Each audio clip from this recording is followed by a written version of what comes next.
I'm Dr. Suyash Sharma. I work in capacity of Senior Medical Advisor for Zydus Oncology and Hematology. I welcome you all for the Sunday session on flow cytometry.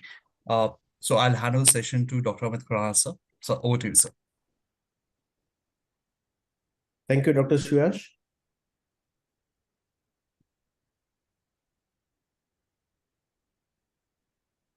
Well, very good morning to all of you. Today, our guest speaker for the day is Dr. Monali Gupta from London, UK. She's going to lecture us on flow cytometry basics for the clinical hematologist. This webinar is brought to you by Mumbai Hematology Group, supported by Zydus, dedicated to life, and managed by Perfect Square. I thank Mr. Ashish Kumar, Mr. Sumit Madan, and Team Zydus, Mr. Yash, Mr. Kalpesh, and the Team Perfect Square, Executive Committee of Mumbai Hematology Group, our guest speaker for the day, Dr. Monali Gupta from London, UK, all our discussants who are themselves eminent hematologists and hematopathologists, and you participants for sparing the Sunday morning. Next Saturday, that is on 1st of April, we have a webinar on pregnancy-related thrombocytopenia from 7 p.m. onwards by Dr. Annie Mare Fogarty from Boston, USA. And the following day, that is on 2nd April, Sunday, we have a webinar on treating iron deficiency anemia with FCM. Now it's a time to introduce our discussions for the day, and we have a galaxy of them here displayed in alphabetical order. To start with, we have Dr. Akshaya Myeloid from TMH HBCH Varanasi, Dr. Amit Jain from Pediatric Hematology Oncology BMT Center, Mumbai, Dr. Amrita Saraf from Sir Gangaram Hospital, New Delhi, Dr. Arun Kumar Arunachalam from Christian Medical College, Vellore, Dr. Fahima Hassan from SGPJ, Lucknow, Dr. Girish Kamath from SDM Medical College and Hospital, Dharwad, Karnataka, Dr. Gopinathan M from MGM Health Care, Chennai, Dr. Karthik Bomanam from Cancer Institute, Adyar, Chennai, Dr. Nihar Desai from SGPJ, Lucknow, Dr. Nikhil Kumar from Department of Hematology, AIMS, Delhi, Dr. Nitin Dayal from Max Super Specialty Hospital, Saket, Delhi, Dr. Ritu Gupta from AIMS, Delhi, Dr. Sachin Jain from Fortis Memorial Research Institute, Gurgaon, Dr. Sanjeev Gupta from AIMS, New Delhi, Dr. Shweta Bansal from SRCC Children's Hospital, Mumbai, Brigadier Dr. Tathagata Chatterjee from ESIC Medical College and Hospital, Faridabad, Dr. V.A. Arun from INHS Aswini, Mumbai, Dr. Vidisha Mahajan from PD Hinduja Hospital and Medical Research Center, Mumbai, Dr. Vinod Gunasekaran from Koveri Hospital, Trichy, Tamil Nadu. Now it's a time to introduce our guest speaker for the day, Dr. Monali Gupta from London, UK. Dr. Monali Gupta is MD, PDF Hematopathology, Scientific Lead for Immunophenotyping, Viapath Analytics LLP at Department of Hematology, King's College Hospital, London, UK.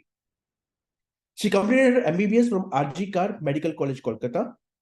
Thereafter, she completed her MD Pathology from Pravara Institute of Medical Sciences, Ahmednagar in 2009. She worked as a senior resident in pathology at Medanta, the Medicity Hospital, Gurugram, India from 2009 to 2011.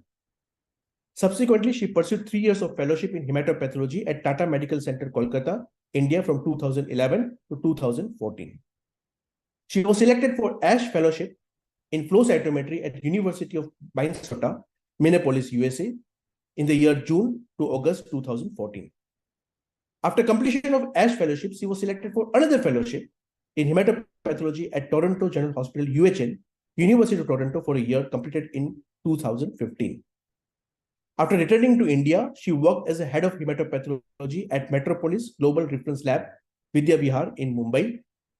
Then she moved to Pune after a few months of her stint in Mumbai and worked as consultant hematopathologist at Dinanath Mangeshkar Hospital in Pune for the period of 2 years. At Dinanath Mangeshkar Hospital, Pune, she had set up the 10-color flow cytometric assays on a newly acquired advanced new generation flow cytometry, Cytoflex, for acute leukemia, CLPD, multiple myeloma, and started new flow assays like PHN by FLAG, ALPS, CD34 enumeration. Also, she initiated BALL MRD validation She was instrumental in getting the other new advanced equipments like coagulometer and setting up new coag assays, HPLC instruments, and an automated SysMax software for CBC in the hematopathology lab. She has done several oral and poster presentations at national and international conferences during her training and fellowship. She was awarded several travel fellowships via ISHTM and ICMR. She has several international publications with a couple of papers are under review in 2 international journals. Recently, she has also submitted an international case of multiple myeloma with translocation 1114, and it was accepted by International Society for Laboratory Hematology, ISLH, in May 2020 as an interactive e-case and is live on islh.org as multiple myeloma genotype, important clues for morphology. She is a reviewer of the following journals: South Asian Journal of Cancer and International Journal of Medical Laboratory Research. She relocated to London in December 2018 and currently working as scientific lead in flow cytometry, Department of Hematopathology at King's College Hospital, London, UK. She leads for ELN CMML project by Flow at King's. She is going to lecture us today on flow cytometry basics for the clinical hematologist. Well, thank you so much. Over to you, Dr. Monali Gupta. Thank you, Dr. Amit. I'll share my screen.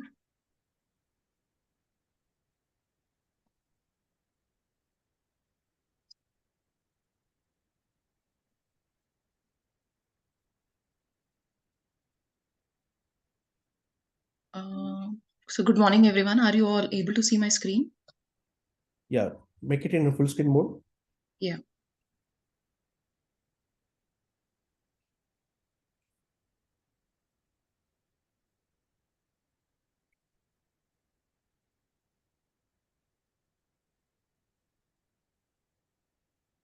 Sorry, here's my presentation.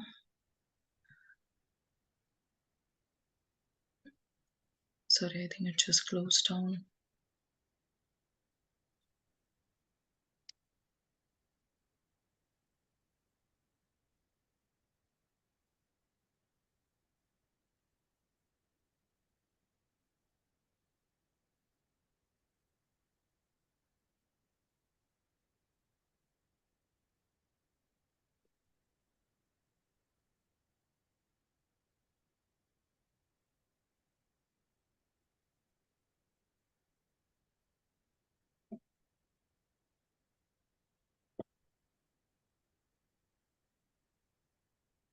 Yeah.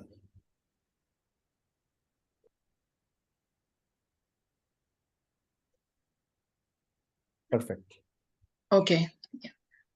Thank you for giving me this opportunity. It's nice to see you all and to interact with everyone. I have met each one of you at some of the meetings or conferences, and I'm sure our paths have crossed.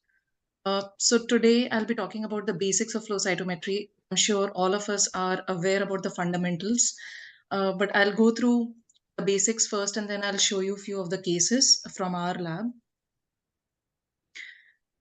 So it's important to know flow cytometer. So it's the first is the instrument. Then I'll touch briefly upon the fluorochromes, the principles of fluorescence. And we should have a good understanding and knowledge about the CD, various CD markers. Then I'll show you the gating and analysis, the data interpretation. How do we go about it in our lab? Then when it comes to the clinical applications of flow cytometry, every lab should have its own testing strategy, its own testing algorithm, and I'll share you our lab's testing strategy. Some important considerations to keep in mind when we are designing a panel for flow cytometry. Then cell types and maturation, that's very important to know. So if we know our normals in flow, then we can identify what's abnormal. Last but not the least, the limitations of immunophenotyping. Now, we know that there are various flow cytometers available in the market. So we have 8 color, 12 color, 13 color, and so on and so forth. So what do we mean by when we say 8 color or 10 color, 12 color? So it means that we are able to look at the expression of 8 antigens on a single cell at the same time. 12 color means we are able to look at the expression of 12 antigens on a single cell at the same time, which also means from the lab perspective that we are able to add 12 antibodies in a 12 color setup 12 antibodies in a single tube in order to look at the expression of those 12 antigens on the single cell at the same time. So as the configuration of the flow cytometer increases, as the number of colors that you can visualize at the same time increases, the data analysis becomes more complex. And this is what is known as multicolor flow cytometry in simple terms. Now we know that there are three main systems every flow cytometer has, which is fluidics, optics, and electronics. The important or the crux or the core of the flow of the fluidics part of the flow cytometer is the hydrodynamic focusing. So that there is a central core to which the cells flow in a single file, and that is possible because of the pressure gradient between the inner core, the central core, and the enclosed outer sheath. Because of this pressure gradient, the sample which is being aspirated into the flow cytometer is forced to flow in a single stream. And because of the single stream or single file of cells flowing through this path, each cell is interrogated by a focused laser beam, and this allows single cell analysis. If there would have been no hydrodynamic focusing in the flow cytometer, single cell analysis would not have been possible. Now, the second most important part is to understand the forward and the side scatter, which is very important. Now, when a particle passes through a focused laser beam, two things which happen. One is the scattering of light, and the other is fluorescence emission. Now, the light which is scattered, which is thrown in a forward direction, so that is known as a forward scatter, and so the light that travels in a forward direction after interacting with a particle is collected by a photomultiplier tube or a photodiode, and it gives information about the size of the particle. So the larger the forward scatter, the larger is the particle size, because the larger particles, they refract more light than the smaller particles. So that is about forward scatter. Now the side scatter, the light which is scattered at 90 degrees to the excitation line, is called the side scatter, and it gives you information about the internal complexity of a cell. For example, the granularity or the convoluted nucleus, and so on and so forth. So forward side scatter versus side scatter is a very important fundamental dot plot in flow cytometer, because a combination of these two helps us to differentiate various cell populations in a heterogeneous pool of population, which comprises of granulocytes, lymphocytes, and monocytes. So I'll explain you the importance of FSC versus SSC. And this is again a diagram which shows what does a forward and a side scatter mean. So this is what I mean. This is a forward and side scatter dot plot. And if you look at here, so on the x-axis we have forward scatter, and on the y-axis we have the side scatter. So lymphocytes, they are the smallest cells in the peripheral blood or bone marrow, so they have the least forward scatter and the least side scatter, so they will lie here. Monocytes are slightly bigger in size, so high forward scatter, low side scatter because they don't have much granules. And granulocytes, which are highly granular, they have the highest side scatter, and they are cells. So they are cells intermediate in size between like lymphocytes and monocytes. So you can see that they are lying here, so sort of in between, not larger than monocytes, but definitely bigger than lymphocytes. So on the forward and side scatter, we are able to delineate different cell subsets. Now, when a particle passes through a focused laser beam, so we know that the laser is the light source, is the main light source in a flow cytometer, and the light, so that accepts energy. So sorry, the particle when it hits a focused laser beam, it generates a signal and a pulse is generated. So now when these pulses are generated, they are quantified by the electronics by calculating area, width, and height. And this quantification is necessary because to generate these fluorescent signals onto the dot plots, and this data is to be interpreted and analyzed. So this is the job of signal processing electronics. So these are the components of the electronics. Now, coming to fluorochromes and antibodies, flow cytometry is underpinned by the principles of fluorescence. Fluorescent markers or fluorescent dyes are very essential, and they are used for the detection of cellular markers like proteins and nucleic acids. So what happens is they they absorb light from a laser source at a given wavelength, and they re-emit light at a longer wavelength. Now, when this happens, there are these two processes, excitation and emission. Emission follows excitation, and this happens extremely rapidly, actually in nanoseconds. And so what happens is, because of this excitation and emission, we get fluorescence. So there is emission of fluorescence, so which is at different wavelengths, and this is again detected by or collected by the various detectors, which are photomultiplier tubes and avalanche photodiodes. So I will not go into much of the detail. I just want to explain the basics and then show you the cases, because you can actually go on and go on about the fluorochromes and fluorescence and about the antibodies. So why do we use a fluorescent marker in flow cytometry? So fluorescent markers are used in flow cytometry in order to, just give me a second.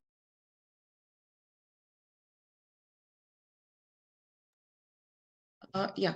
Why do we use a fluorescent marker? So fluorescent markers are used in flow cytometry in order to get the fluorescence. So the antibody is start with a fluorescent marker, and because of the principle of the fluorescence, when they hit a laser focus, when they hit a focused laser beam, there is fluorescence, there is excitation and emission. So there is fluorescence at a particular wavelength, and that's how it is detected by a particular channel, and this is visualized on the dot plot. So which fluorescent dyes are useful for flow cytometry? There is a wide range of fluorescent dyes which are used in flow cytometry, and the whole list can be found on various online resources, and one of the good online resources is a Biorad. So this is what you can look up, and the list is exhausting. Another important consideration to keep in mind when we are dealing with such fluorescence, especially in multicolor flow cytometry, is about the compensation. So I'll explain you briefly what is compensation and what is spectral overlap. So what happens is when there is fluorescence beyond a detector, where we are not expecting to get its expression or its fluorescence, so that is known as the spectral overlap or a spillover. And compensation is a mathematical method to address this issue. So basically, it corrects this spectral spillover so that we get a good resolution in order to distinguish between different cell populations. So here is a good example which we commonly use to explain or to understand what is spectral spillover or what is a spectral overlap about FITC and PE, which are the two most common fluorochromes. And this spectral overlap happens because most of the fluorochromes, they have a broad emission spectra.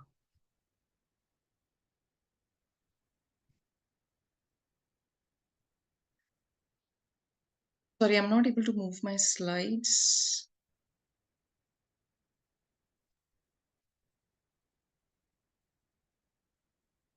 Dr. Amit, I'm not able to move my slides. To move the slides. No. Can you log out and log in again? Ma'am, can you just click on the slides once? Maybe you're glitched somewhere else. I think my screen is frozen. Yeah. Okay. Thank you. Perfect. Okay, so now we move on to the CD markers. So now the CD markers, that's the nomenclature for the cell molecules, and that is used for identification of various cell subsets. So we know that CD3 to 57, they are markers for T cells, and CD3 is a T lineage defining marker. CD19 is a B cell lineage defining marker. CD34 is an immaturity marker. It is used to identify blasts. CD13 and 33 are myeloid lineage defining markers. CD64, IM2, CD14 are monocytic markers. CD10 is a marker for maturity, mature neutrophils. And CD10 is also expressed by hematocones in different stages of their maturation. CD56 is for NK cells, and it can also be aberrantly expressed in some of the leukemias. CD7, as we know that it is usually expressed on T cells, but it is also aberrantly expressed in some of the leukemias.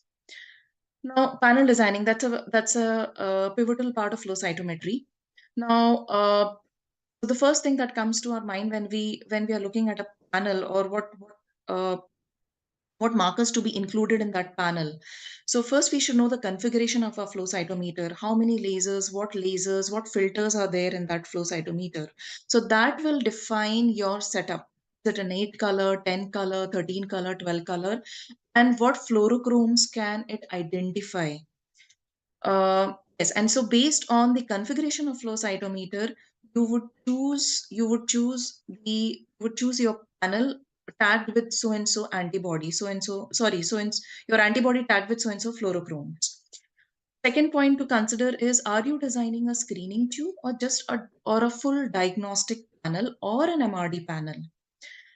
Then there are some common markers or the backbone markers or the core antigens that you would like to have them in every tube of your panel. That is because you would be using them as gating markers and for direct tube to tube comparison. Another important thing to consider is the selection of the fluorochromes. So there are brighter fluorochromes and there are dim fluorochromes. So brighter fluorochromes are used to tag or identify the weakly expressed antigens. Then you would like to have the compatible emission spectra so as to minimize your spectral overlap or the spillover.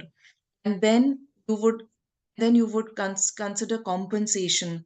How is my spectral spillover and how well can I compensate my data?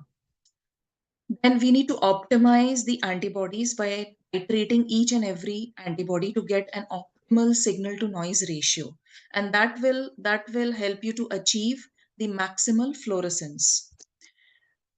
Then this definitely depends from lab to lab whether you would like to include a viability dye or not. You may choose to have one in your panels, you may not choose to have one. So this is to exclude dead cells and debris. But having said that, even without a cell viability dye, you can very well exclude dead cells and debris based on forward and side scatter, based on your singlet gate, your area and height dot plots. Then you can also decide to have controls, whether you would like to have commercial controls or you would use your internal population as your controls. So, or you would use unstained cells as your controls at the time of your setup. Now, it's good to have a testing algorithm. Every lab should, I would prefer to, or I would recommend that every lab should have a testing algorithm based on your workload, work volumes, and the type of samples, the nature of, or the complexity of cases that you get. So it's very important to triage as soon as you get your sample. So based on the clinical details, based on the morphology, we triage our samples. So this is a testing algorithm that we have in our lab. So for example, if I get a patient sample with this clinical detail, splenomegaly, lymphocytosis, lymphadenopathy, either one of them or combination of these clinical details, then we perform a lymphoid screening tube. So we mainly follow the Euroflow panels, but we have tweaked them according to the needs of the lab and the samples and complexity of cases that we get. So, so if we have one of these clinical details, we perform a lymphoid screening tube, and based on the results of the lymphoid screening tube, we triage it further. So suppose if we don't, if the lymphoid screening tube is negative, then we stop. We don't do any further testing and we report it out. But if we are identifying a clonal B cell population, then we move on to perform the full B lymphoid panel, the full chronic B lymphoid panel. If on lymphoid screening tube, if the T cells are abnormal, if the ratio is reversed, or if there is an expansion of T cells, or the patient has an history of T cell lymphoma, or there is a strong clinical suspicion, or if the morphology is suspicious, otherwise, then we move on to perform the full chronic T lymphoid panel.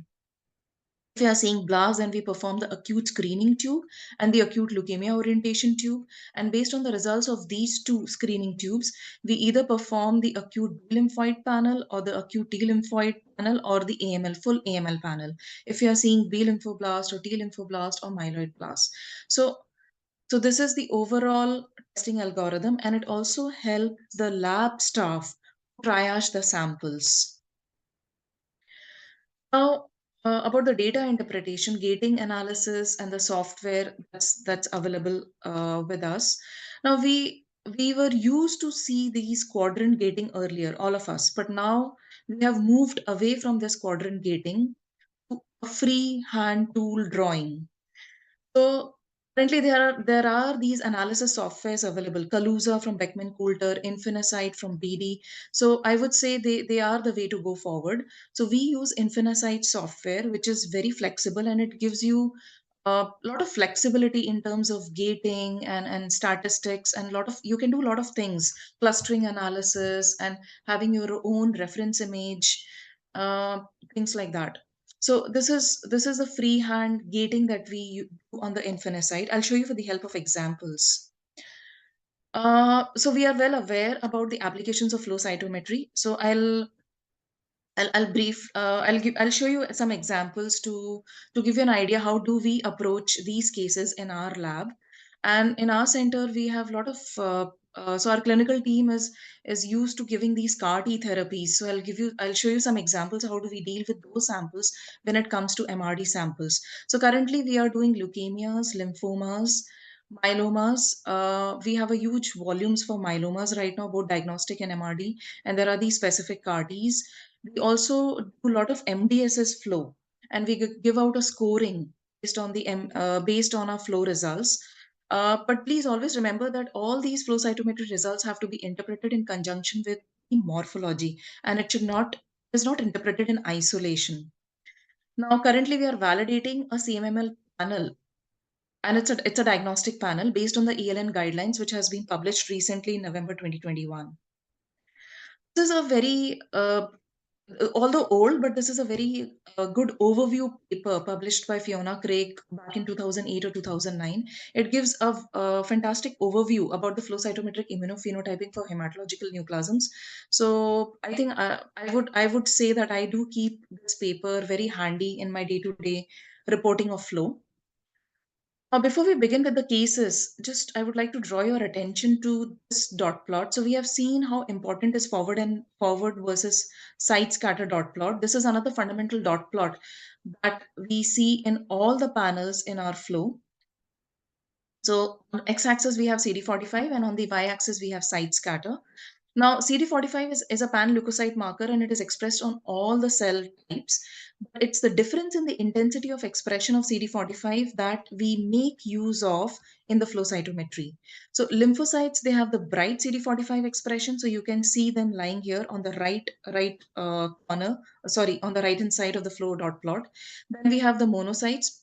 But since lymphocytes they have the least granularity. So they will be low on side scatter, then monocytes. They have bright CD45 expression, bit more granular. Granulocytes, they have slightly dimmer expression of CD45 as compared to monocytes and lymphocytes, but high side scatter because of the internal complexity and high sites because of increased granularity. They are lying up here. Eosinophils, they're very complex and they have the maximum granularity, orange coarse granules, as we all know. So they are sitting higher up on the side scatter. Now here we have the hematogones, small in size, dim CD45, low, least granularity, no granules at all, so low side scatter. And here we have the blast. You can have B lymphoblast, myeloid blast. So usually T lymphoblasts have bright CD45 expression. Usually that's what we get to see. But so this is the general signature position of these cell subsets, but we can have exceptions. And here is the CD45 negative, which is the erythroids. Now, these are the panels that we have. So this is our acute screening tube, and these two tubes comprise our acute ALL, the acute B leukemia panel. This is the A-LOT, acute leukemia orientation tube. So they are the Euroflow panels, but there are some modifications to it. So when we get a patient sample with a clinical detail, say there are circulating blast or a suspicion of leukemia is there, so we first perform an acute screening tube, which is this panel, a single tube panel, and A-LOT upfront. And based on the results of AST and A-LOT, then we move on to perform acute B panel if we are identifying B lymphoblast. So I would like to draw your attention to the markers that we have in acute screening tube. See, we have markers. So apart from CD45, we have CD19, lineage defining marker, CD3. We have kappa lambda to identify the clonal B cell population. We have CD3, 4, and 8 also. 4 and 8 to identify T cells, expanded T cells, 4:8 ratio. And then we have some myeloid markers, CD117, 1333, CD34 to pick up the myeloid blast, and even the B lymphoid progenitors or the B lymphoblasts. So basically, we have some immaturity markers, myeloid markers, B lymphoid markers, T lymphoid markers. So it's a complete tube in itself. So it's a good screening tube. And A lot has all the lineage defining markers. So the markers which are highlighted in purple, they are the backbone or the common markers, and they are the gating markers. So here we have MPO, cytoplasmic CD79A, 19, 34 to identify the blast, cytoplasmic CD3, surface CD3, again T lineage defining markers. So based on these two tubes, we would be able to identify what are we dealing with, which type of leukemia. Are we dealing with B lymphoblast, T lymphoblast, myeloid blast? And depending on the results, then we perform the expanded full leukemia panels. So let's see a case of BALL first. So these are the two tubes that we have in our BALL panel. Again, these are the common markers, backbone markers. And then we have markers like CD58, 66C, 10, 38, 20. EDT, NG2, some myeloid markers, 13, CD123, again, one of the aberrant markers, HLA-DR. Now, the reason why we have those markers apart from the typical phenotypic markers of BALL is that some of the myeloid markers, if they're aberrantly expressed on BALLs, can predict that we are suspecting translocation 922 Philadelphia chromosome. So you can alert your cytogenetic and molecular team to perform FISH for Philadelphia chromosome. And we know its importance, why it is important from prognostic and therapeutic perspective. So apart from this typical phenotype, it's important to have these markers in your panels, CD13, 33, 15, and NG2. Now, NG2 is a very good predictor of BLL with MLL gene rearrangement, which is KMT2A. It is a poor prognostic marker. And there is good literature available on these aberrancies. Sorry about my slides. Yeah. So there is a very good literature available out there. So aberrant CD1333 expression is very well correlated with BCR-ABL1 gene expression, and that is statistically significant. Sorry about my slides. I don't know why they are running so fast. So again, there are markers like CD25 and CD66C. So if they are aberrantly expressed in your BALs, that's again a very good predictor of 922. Now, NG2, I would like to draw your attention to NG2. It's a very important marker to predict MLL gene rearrange. That is why we have included that in our panel. And it's involved in the CNS infiltration, particularly in infant BLLs. Now it's being looked at as a therapeutic target also for KMT2A gene rearrange BALLs.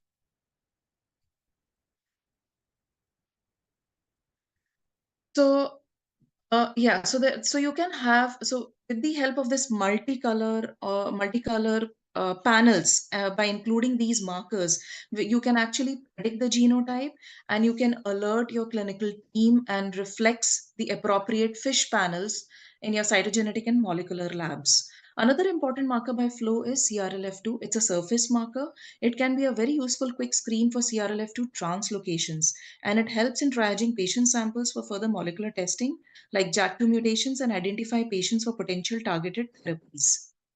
Now, I would like to draw your attention to this paper.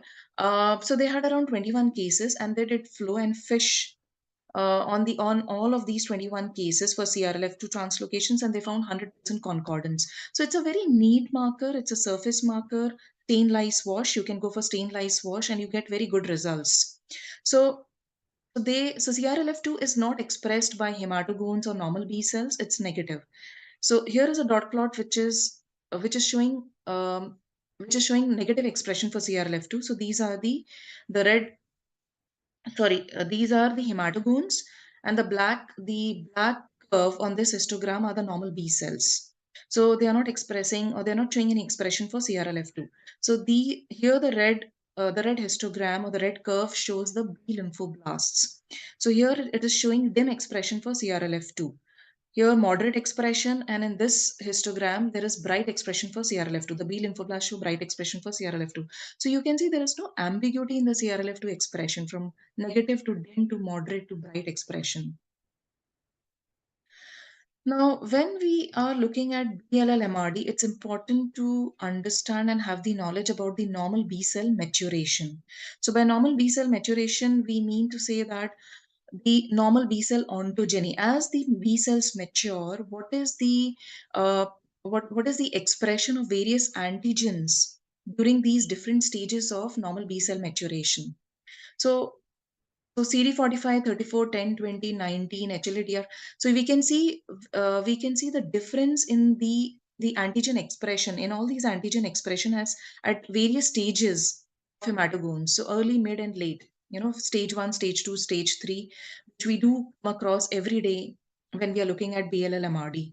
So CD10, CD34, they're brightly expressed in the early stages of hematogones, but they start to appear as we see maturation towards mature B cell. So it will be more clear with the flow dot plots. So flow is very useful and is very important to distinguish between hematogones and leukemic B lymphoblasts. So here, this is how the hematogones look like, or the B cell maturation look likes on flow dot plots. So if you look at the arrow, the direction of arrow points towards the maturing hematogones, maturing B cells. So this is a stage 1, stage 2, stage 3, and mature B cells.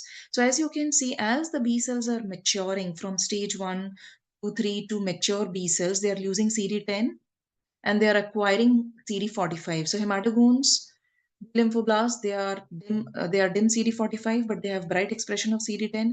Similarly, 10-20 dot plots, 45-20, 38-20, they are very important dot plots to identify, to distinguish between hematogones versus leukemic B lymphoblast. So this is the typical waterfall pattern. CD38-20. So here the B cells are maturing, they're losing CD38 and gaining more of CD20. Again, this is also a pattern of CD10 and 20 maturing B cells. So as they're maturing B cells, they are gaining CD20 and they're losing CD10. So if there are deviations, from these maturing patterns, if your cells, if your blasts, whether they are hematogones, they're physiological or leukemic, if they deviate or if they lie above and below or to the right or to the left of these maturing patterns, then those are leukemic B lymphoblast. Now, this is just an example of BLL to show you how it looks like on Infinicide software. Now, so these are all the different cell populations, which is gray. So I've just highlighted them as gray. So basically non-B lymphoblast. Red cluster, red cluster that is popping out is the blast population. This dark red cluster, these are the normal B cells, mature B cells. Now these colorful curves that you see here, they are the maturing reference images. So we have built up these reference images based on a large number of normal patient samples that we have got in our center. And based on that large cohort of patient samples, we have built these normal reference images for hematogones. So when we look at leukemia samples, particularly the BLLMRD samples, so we compare the blast cluster or the population of interest with these reference images. So that's one. And secondly, with the LAIP, leukemia associated immunophenotype. So that is the two-way approach that we follow for MRD. So this is just to show you an example of another case. So here, this is the blast cluster, and as you can see that it is clearly deviating from these reference images. So they are not hematogones, they are leukemic lymphoblasts. And these are all the markers. So we have 45 CD19 as I showed you in the panel. So see, look, 2010, this is the maturing pattern that we expect to see. 3410, this is the maturing pattern that we expect to see for hematogones. But clearly this red blast cluster is deviating from these normal maturing patterns. 3820, so they are not hematogones and they are leukemic blasts. Now, So there are a lot of targeted therapies. So there are CD19 CAR Ts, there are these specific monoclonal antibodies which are being used for BLL patients, like inotuzumab, which is anti-CD22, rituximab, which is anti-CD20, blinatumomab, which is anti-CD19. So when we receive patient samples who have been treated with one of these CAR Ts, so then we add on an additional BLL MRD tube to our routine BLL MRD panel.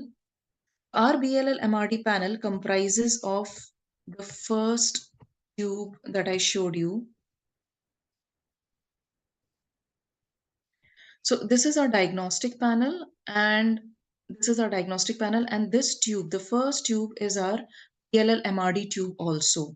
So when we are performing a BLL diagnostic panel on any patient sample, so we do get template, we do get a BLL MRD template, which is very useful where, at the time of MRD, because we would have the LAIP. So we perform only this BLL MRD panel, the first tube for BLL MRD case. But the patient has received a CD19 CAR T therapy or any of these specific targeted therapies, we perform this additional BLL MRD tube, which has more B lineage markers, B cell markers like CD22, CD24, and cytoplasmic CD79A. And how these markers are useful, I'll show you with the help of some examples. Now, this is a patient sample which has been treated with CD19 CAR T. So this red cluster, that's the blast population. Now we can see that it is very homogeneous for 10. There is no maturing pattern for CD38, 10. CD58 is again bright homogeneous, but they have lost all CD19 because they have received CD19 CAR T therapy. How do we prove, how do we establish that they are B lineage cells? So, but they have these B cell markers, CD22 and CD24, cytoplasmic CD79E. So they are B lymphoblasts. They are negative for CD19, but they are positive for all the other B cell markers. So that is why having these additional B cell markers, in your additional BLL MRD tube or panel is very useful to identify these B lymphoblasts. Now, TALLs, so we have these markers in our TLL leukemia panel, along with some immaturity markers, CD34, TDT99, CD1A for the cortical TLLs. We know that flow cytometry is very important to identify or to pick up ETP ALLs. They may not show expression of most of the T cell markers, but they will have aberrant expression of myeloid antigens. Our TLL MRD panel is also nearly the same as our diagnostic TLL panel. Now, moving on to AML panel, again, the approach is the same. For all the leukemias, the approach is the same. We perform acute screening tube and ALOT. And depending on the results of these two screening tubes, we perform the full panel. If we identify that we are dealing with myeloid blasts, so we have this very extensive 5-tube myeloid panel. As you can see, there are a lot of markers, and the reason why we have so many markers is so the tube 1 is again is designed to help us to identify maturing granulocytes, mature neutrophils, and these are all the common or the backbone markers. Then tube 2 has some monocytic markers, 14300E, which is IM2, HLA-DR64, to look at the monocytic maturation. Tube 3 is again is used to identify some of the aberrancies and also leukemic stem cells. So aberrancies like aberrant marker expressions like CD56. CD15, we know that's a mature neutrophilic marker, CD38 for LSCs, along with CD34. Then we have tube 4 to identify the erythroids, 71, 105, 36. Tube 5 has some of the platelet markers and some of the aberrant marker expression like CD123. So the myeloid panel is designed in such a way, and the reason why it is so extensive and comprehensive because we have to look at the maturation pattern for all the different cell types. So granulocytic maturation, myeloid blast, definitely myeloid blast maturation, monocytic maturation, erythroid maturation, and we should also not miss M7 if there is a strong indication for M7. So we have these platelet markers also. So So we do know the AML phenotype, the typical AML phenotype. It would have 34117, MPO would be positive. But we know that there is a good subset of AMLs in which MPO is negative, but we would have expression of 1333 and other myeloid antigens.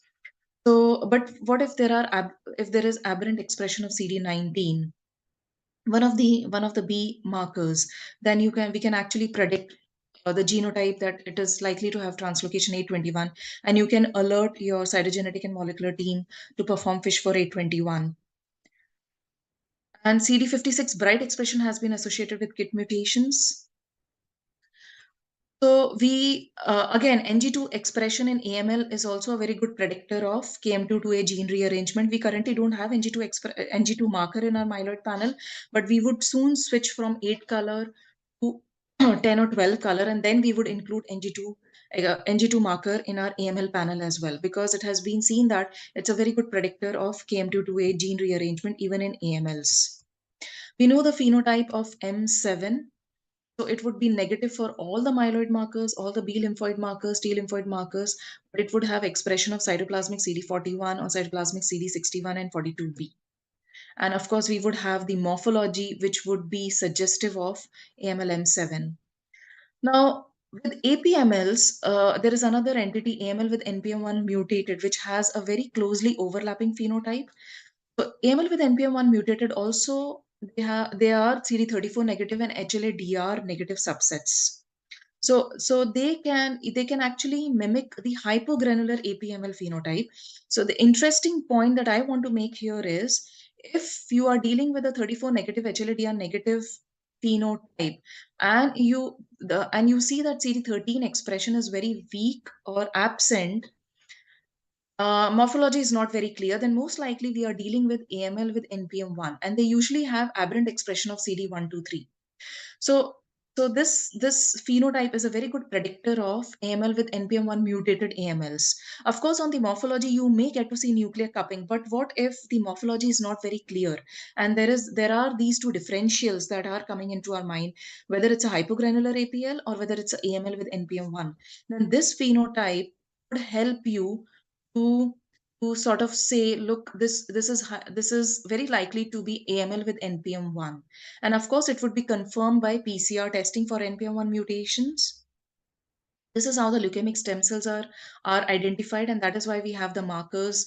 We also have CD123 and 38 in our myeloid panel. 38 is anyway a very good marker to identify various maturing cells, not only the B ones, the hematogens, but also the myeloid blasts, the maturing myeloid blasts. Now, this is just an example to show how an AML panel looks like on Infinicide. So this patient came with a clinical detail of bleeding gums. And so APML or query ML was the clinical query. And this patient also had deranged coagulation parameters. Interestingly, this turned out to be APML, but CD34 positive. So we know that there are exceptions. So I will not go into the detailed phenotype of this one, but what I want to highlight here is, I'm sure you're able to see these curves, these yellow curves. So they actually are the normal reference curves for the myeloid blasts. So similar to what we have done for our BLL panels and the BLL MRD panels, we have built a reference image. We have created a reference image for the myeloid blasts based on the patient cohort which come to King's, the normal myeloid blast maturation. And so this is the reference image that we have created. So we apply this reference image not to the diagnostic samples. In the diagnostic samples, it's very clear that you are looking at the myeloid blast, but to the AML MRD samples. So are the myeloid blasts, are they deviating from the normal maturing myeloid blasts? Or are they following the same maturing pathways or the maturation patterns? So this is very useful when you're looking at the MRD samples or very small levels of myeloid blasts. So here you can see there is a big blast population, and there is clear deviation from these curvy yellow curves, which are depicting the normal maturing pattern for CD34 positive myeloid blasts. A closer look at the same dot plot. So these are the myeloid blasts, which are CD34 positive, high side scatter. completely HLA-DR negative. So see, it's 33 HLA-DR. This is a normal maturing pattern that I'm expecting to see for normal myeloid blasts. CD117 HLA-DR, this is the normal maturing pattern. So this is clearly deviating from the normal maturing myeloid blasts. So that's very important because to approach any MRD, so there are two approaches, as I mentioned earlier also for BLL MRD. One is the LAIP approach, which is leukemia associated immunophenotype approach, and the other is a difference from normal approach. Difference from normal approach is this approach. For comparing your blast population or population of interest from the normal maturing curves. And this is the second approach, LAIP approach. So you are looking at the phenotype, whether is this the same phenotype that you had at the time of diagnosis, or is this different for your population of interest or the blast population that we are looking at. So whenever we are looking at AML MRD, it's a very complex analysis, and there are a lot of things that we have to keep in mind. We need to know and have a good knowledge about the various cell types and maturation patterns: normal myeloid blast maturation, granulocytic maturation, monocytic maturation, and that's how the AML MRD panel is designed. So this is what I mean by normal myeloid blast maturation. So as you can see on various dot plots, various antigenic combinations. So this is how the normal myeloid blast maturation looks like. So 34, 38, this is how we are expecting to see the normal blast maturation. 117, 34. So as the myeloid blast mature to more mature granulocytes, they would lose CD34 and acquire more mature myeloid antigens like CD33, CD13, and also HLA-DR. See, they are losing CD34 and gaining CD13, 33, 15 as they are maturing. And they would also lose CD38 as they mature. So this is one example to illustrate how the myeloid blast would look like, and they would deviate from your normal myeloid blasts. So this is useful not only for AML MRD, but when we are dealing with low levels of myeloid blasts, So it's important for those cases where it's not a full-blown AML, but it's evolving into AML. So here, this homogeneous red blast cluster, so they are the myeloid blasts. They are clearly deviating from the normal myeloid blast maturation. This is how the normal blast maturation should look like. Lose CD117, they would gain CD33. Again, they would lose CD34. They would gain CD15. So and so forth. So this is now moving on to the chronics. Now, this is the algorithm that we follow in our everyday day-to-day practice. So this I have taken from that Fiona Craig's paper. So she nicely summarizes the lymphoma algorithm for both B and T cell neoplasms. Again, the approach is the same. So as we receive a sample for a clinical detail, and we see mature lymphocytosis on the morphology, we perform these screening tubes, acute screening tube and a lymphoid screening tube. So if we are not clear whether we are dealing with, one of those cases, leukemia, lymphoma, then we perform the acute screening tube. But when it's clear that we are dealing with mature lymphocytosis, then we form lymphoid screening tube straight away. So the lymphoid screening tube, we get to know whether there is an expansion of B cells or T cells, whether B cells are polyclonal or clonal, because it's designed in such a way that it has kappa, lambda, CD19, 20, 38. So any cells expressing very bright CD38, that is very suspicious for plasma cell. Then we can perform the myeloma panel. We have the T cell markers CD3, 4, and 8 to look for the expansion, 4 and 8 ratio. So this lymphoid screening tube again is very useful to identify any B T cell population, clonal, polyclonal, or the T lymphoid panel. If we are dealing with clonal B cell population, then we perform the full B lymphoid panel. Suppose the B cells are normal, they are polyclonal. If the T cells are expanded, 4 and 8 ratio is skewed, we perform the full T lymphoid panel. Now the B lymphoid panel, they have markers like, so the first tube, if you look at the first tube, it has markers like CD23, 79B, 10, again, which is important, follicular lymphoma, 81, 200. Again, that's a very important, they are very important markers. I'll just show you an interesting case on infinicide. Then the second tube has all the hairy cell markers along with ROR1. So and we also have 43 in the first tube. So ROR1, 43, 200, they have very bright co-expression for CLL. 200 again is a very good marker to distinguish between various BLPD/lymphoma. If you look at the B lymphoid marker, T lymphoid panel, we have markers like CD57 to identify the TLGL. So CD3 positive, CD57 positive, find your TLGLs phenotypically. Then we have 56 and 16 to identify the NK cell markers.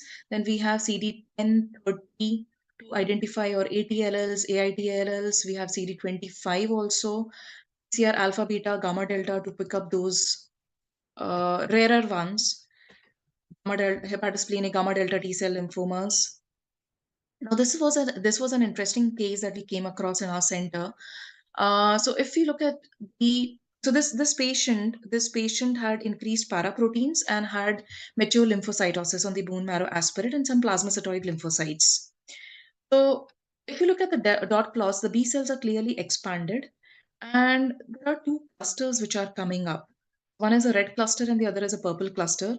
So they are both 19 and 20 positive, both are 5 negative, and both are 10 negative. So we are dealing with a CD5 negative, 10 negative LPD/lymphoma. Definitely they are CD19 negative. So the red one, the bigger clone, the bigger B cell clone is kappa restricted, but the smaller clone is a lambda restricted clone. Now, if you look into the detailed phenotype of these two clonal B cell populations, then we find that the larger B cell population is negative for all the hairy cell markers. The smaller clone, which is lambda restricted, shows positivity for all the hairy cell markers 103, 123, 11C, 25, and they also have bright CD200 expression. So the smaller clone is the hairy cell clone, hairy cell leukemia clone, and the larger clone is an LPL clone. We also perform the myeloma panel on this one to look at the plasma cells. So plasma cells were clonal with no aberrancy. So clearly we were dealing with an LPL and a classical hairy cell clone.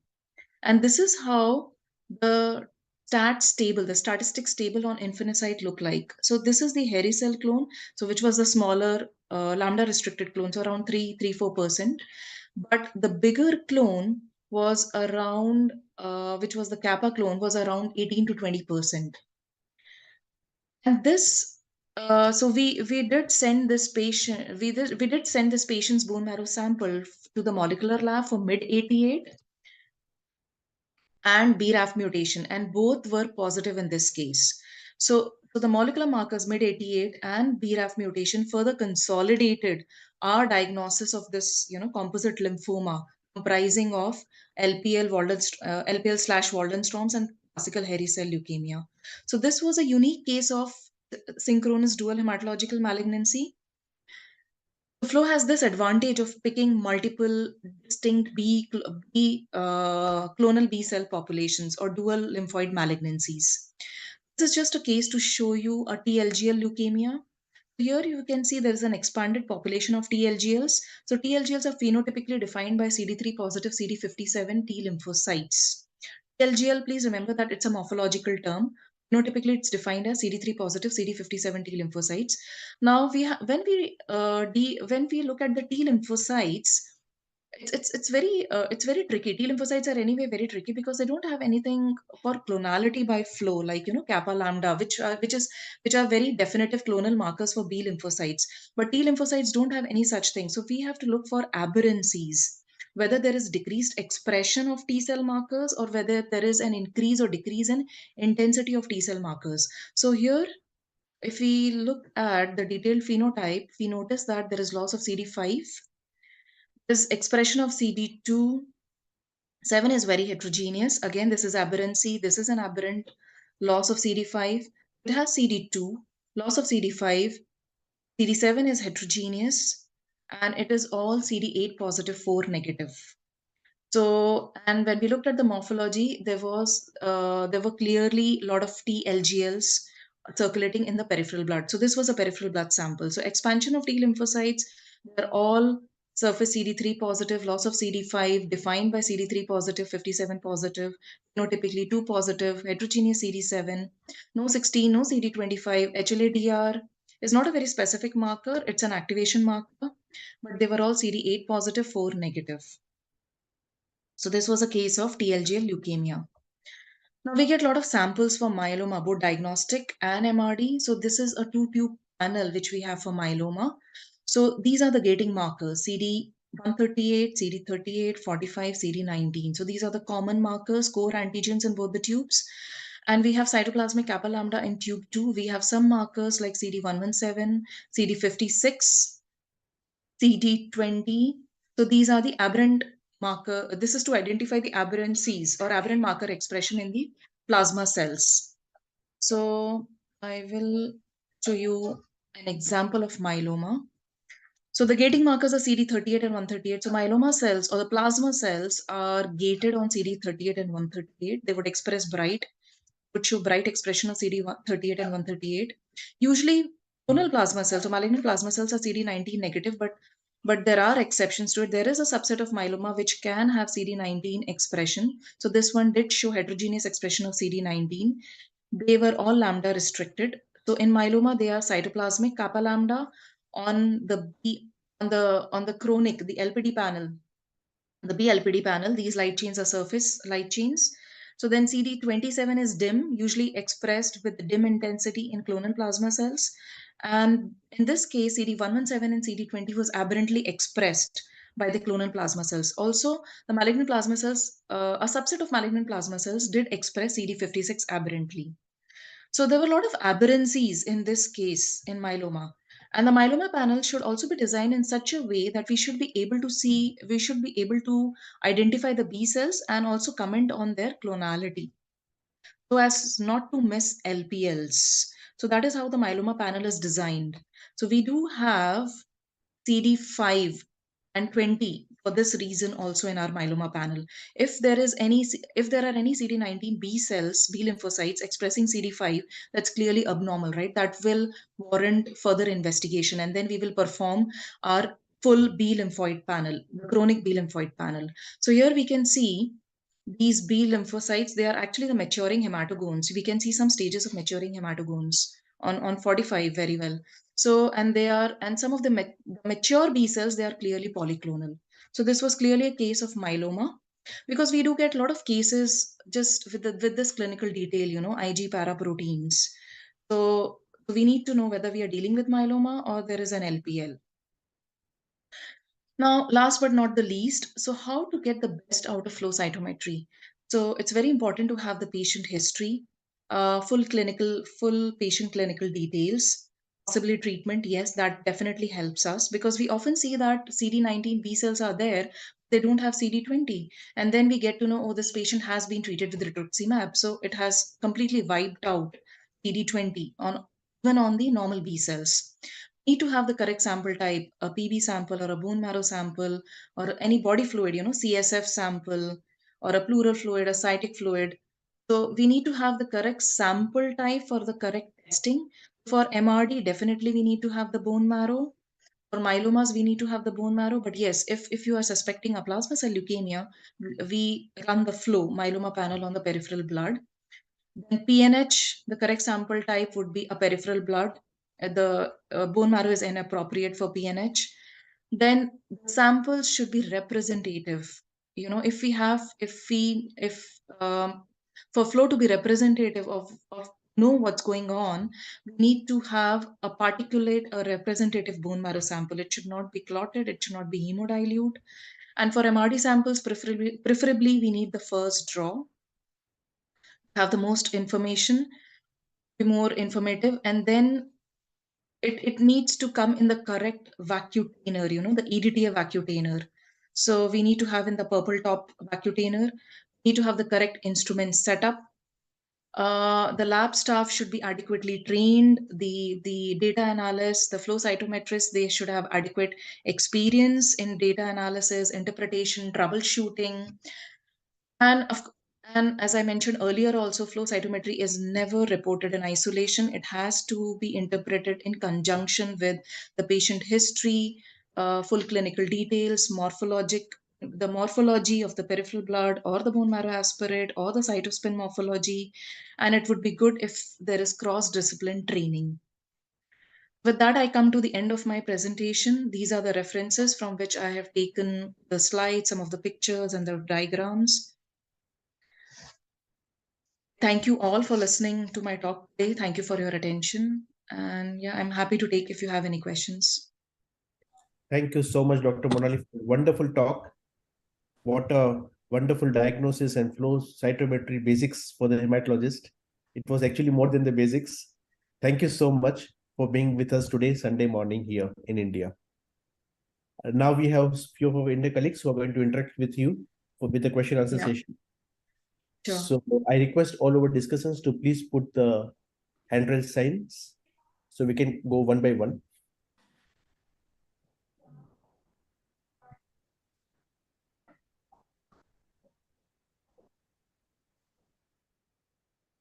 So in the meanwhile, okay. Dr. Vidisha, your question, please. Yeah, thank you, Dr. Monali, for such a wonderful talk and covering all the topics so comprehensively.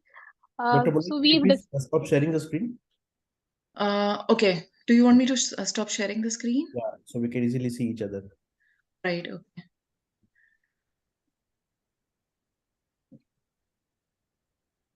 Perfect. Yeah.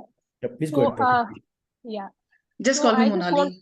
So I Okay, just have fine. one request. Just call me Monali. Okay.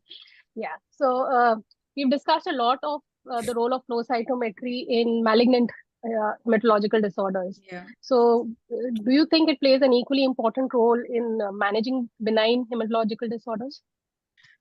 Yes, so we know the role of flow cytometry in PNH, right? I mean, we understand that PNH is part of the broader spectrum of plastic anemia, MDSs, and so and so. Again, we jump into hematological malignancies. So when we talk about the core benign hematology, so when it comes to mainly the platelet disorders, the Granzmann Bernard Soulier, Glanzmann and Bernard Soulier. So those kind of things.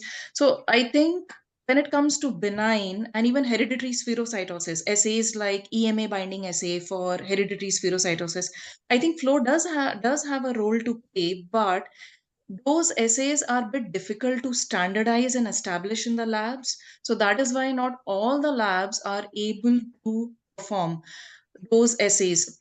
Also, we need to have those set of patients. We need to have those clinics running in your hospital setup. So only the bigger reference centers, the reference hematology centers, where you have those patients coming into the clinics where you are suspecting hereditary spherocytosis or those platelet disorders or those bleeding disorders, then you would have those samples. Another difficulty is, in order to get the correct results for those assays, the transit time for the sample to reach your flow lab should be as short as possible, particularly for the platelet disorders. And and when it comes to those EMA binding assays, so even in our hospital, Kings, it is being done. It is being done in a separate lab. So the heme onc flow lab is separate because the requirements, the setup, because we are so busy, the heme onc workload is so much, it just overwhelms the benign hemat workload. So we have three flow cytometers, and we even run short of those three flow cytometers, and we have 15 staff in our flow lab. We need to double our teams. We are so overwhelmed. We get around 50 to 60 samples in a day, just heme-onc samples. So we are not able to accommodate anything else. So it actually depends upon your hospital setup, clinics that you have. Secondly, as I said, these essays are not so easy to set up. There are technical challenges. They are doable, but there are these technical challenges. Again, those EMA binding assay, then we need to see that how many samples are you getting in a month or in a week, so as to maintain the inventory of those antibodies. It should not happen that you are getting one or two samples in 6 months' time, and by the time you have set up the assay and you have everything, you have the expertise, you have the antibodies, but by the time you get those samples, I mean, the antibodies are just out of date. They have expired. So you need to look at whether that assay is viable for my lab or not. So definitely flow has some role, but I think these are the technical challenges and also the other challenges that we need to keep in mind. And that is the reason why sometimes I think it's good to be focused. Thank you. Thank you, Dr. Vidisha. Dr. Amrita Saraf, ma'am, your question, please. Yeah, so Dr. Manali, it was really very crisp and informative talk. And I think I have 5-6 questions if I'm allowed to Thank you, ask. ma'am. Yeah, you're most welcome. Please go Thank ahead. you. So like my first question is like, how frequently you find, this kappa lambda negative cases in NHLs and myelomas, and how much importance do you give if they are dual negative for kappa and lambda? In addition to, of course, rest of the markers. But suppose like we get a case of, say, suspected CLPD, and we can see aberrancies, but kappa lambda are not there. Will you give importance to it? I have discussed this earlier also, but truly speaking, I'm not very satisfied. Like, really, how much importance should it be given? Right. So, so when we are dealing with a BLPD, and suppose if you are dealing with a BLPD which is CD5 positive, CD19 positive B cells are expressing CD5. So that's again we know that it's definitely abnormal. So we do come across such come across such cases where CD19 positive B cells are expressing CD5, but they are not showing either kappa or lambda light chain restriction. They're sitting in the diagonal. You know what I mean? So on the kappa lambda dot plot, this CD19 positive B cell population is sitting in the diagonal. In the diagonal of that dot plot, tangentially. So we are not able to say or interpret whether it is showing kappa restriction or lambda restriction. So this means that there is definitely a clonal B cell population because we are seeing an aberrancy. It is expressing CD5. So there is a CLL clone or there is a CLL MBL, but light chains are not being expressed for whatever reasons. Either yet they are not expressing light chains, or maybe due to some technical challenges or due to some differences in the epitopes. So in such situation, they are definitely clonal, and the way we report it out, the way we interpret is clonal. We say that clonal CD19 positive, CD5 positive, 10 negative B cell population identified, or we would say mature abnormal CD19 positive, CD5 positive B cell population identified. However, unable to assign specific kappa or lambda light chain restriction because it's not clear. So, or you can also put it in other words, this population. So, a population of B cell, a population of mature abnormal CD19 positive B cell population identified with phenotype 5 positive, 10 negative. This population appears to be clonal, however, unable to assign kappa lambda light chain restriction because it is unclear. So, I would suggest to report this as a positive with this caveat. So we are dealing, so bottom line is, my conclusion is, we are dealing with an abnormal phenotype here. This is a clonal B cell population, but it is not, we are not able to commit on kappa lambda light chain, or we are not able to assign the light chain restriction because the expression is not clear. So this is one situation where because of CD5 we are able to say that, look, this is some LPD, either a full blown LPD or an MBL of most likely CLL phenotype. The second situation could be there is no aberrancy. You know what I mean? So there is no aberrancy. Sorry, I don't have a case to show you. Actually, we did have such a case a few weeks back where there was expansion of B cell population around like 60-70%, and there was no aberrancy in terms of CD5 or CD10. And so it is expressing some of CD23, some weak CD79B, some CD200. So you can have all these antigen expressions even in normal B cells. No CD5, no CD10, no hairy cell markers, nothing. But the kappa lambda was expanded B cell population, and again, it was sitting again in the middle on the kappa lambda dot plot. So, and when we looked at the morphology, they looked mature and abnormal. So now, considering the morphology and the flow, So it very much appeared suspicious for a clonal B cell population or a BLPD. And also the clinical details, we had these clinical details, lymphocytosis, plus minus lymphadenopathy, plus minus splenomegaly. So taking everything together, this is how we concluded and we reported out that I'm just talking about the flow, not the integrated report right now. So a mature expanded population of CD19 B cells is identified, so and so phenotype with the full phenotype. With this comment, this population appears to be clonal.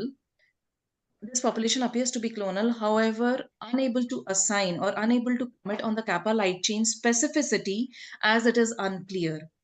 So in these situations, when you are seeing CD5 positive is very clear, but when CD5 is negative, 10 is negative, there is expansion of B cells, morphology is mature, abnormal, and on the kappa lambda, it is sitting either in the middle or slightly to kappa or lambda, but we are not able to definitely commit the light chain restriction.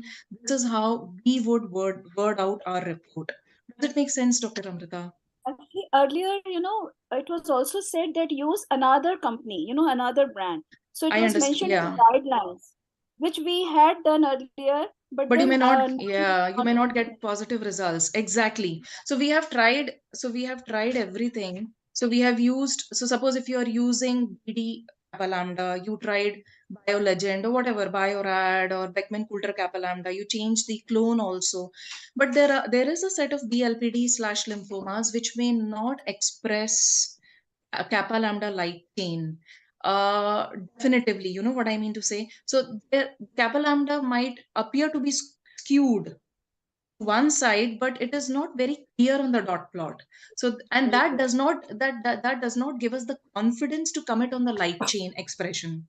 But you can actually see clearly there is a BLPD, there is a lymphoma involving the marrow. It's the morphology looks abnormal, and even on the flow, there is a strong suspicion that there is a clonal B cell population, but it's still kappa lambda, which is not clear. So if even the other way to put it on the report is mature expanded population or whatever, mature CD19 positive B cell population identified, suspicious of clonal B cell population / BLPD / lymphoma.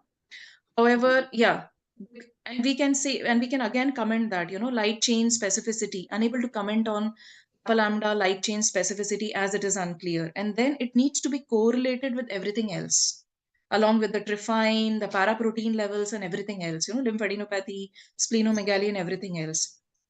So we do come across these cases every day in and out, and this is how we report it out. Right.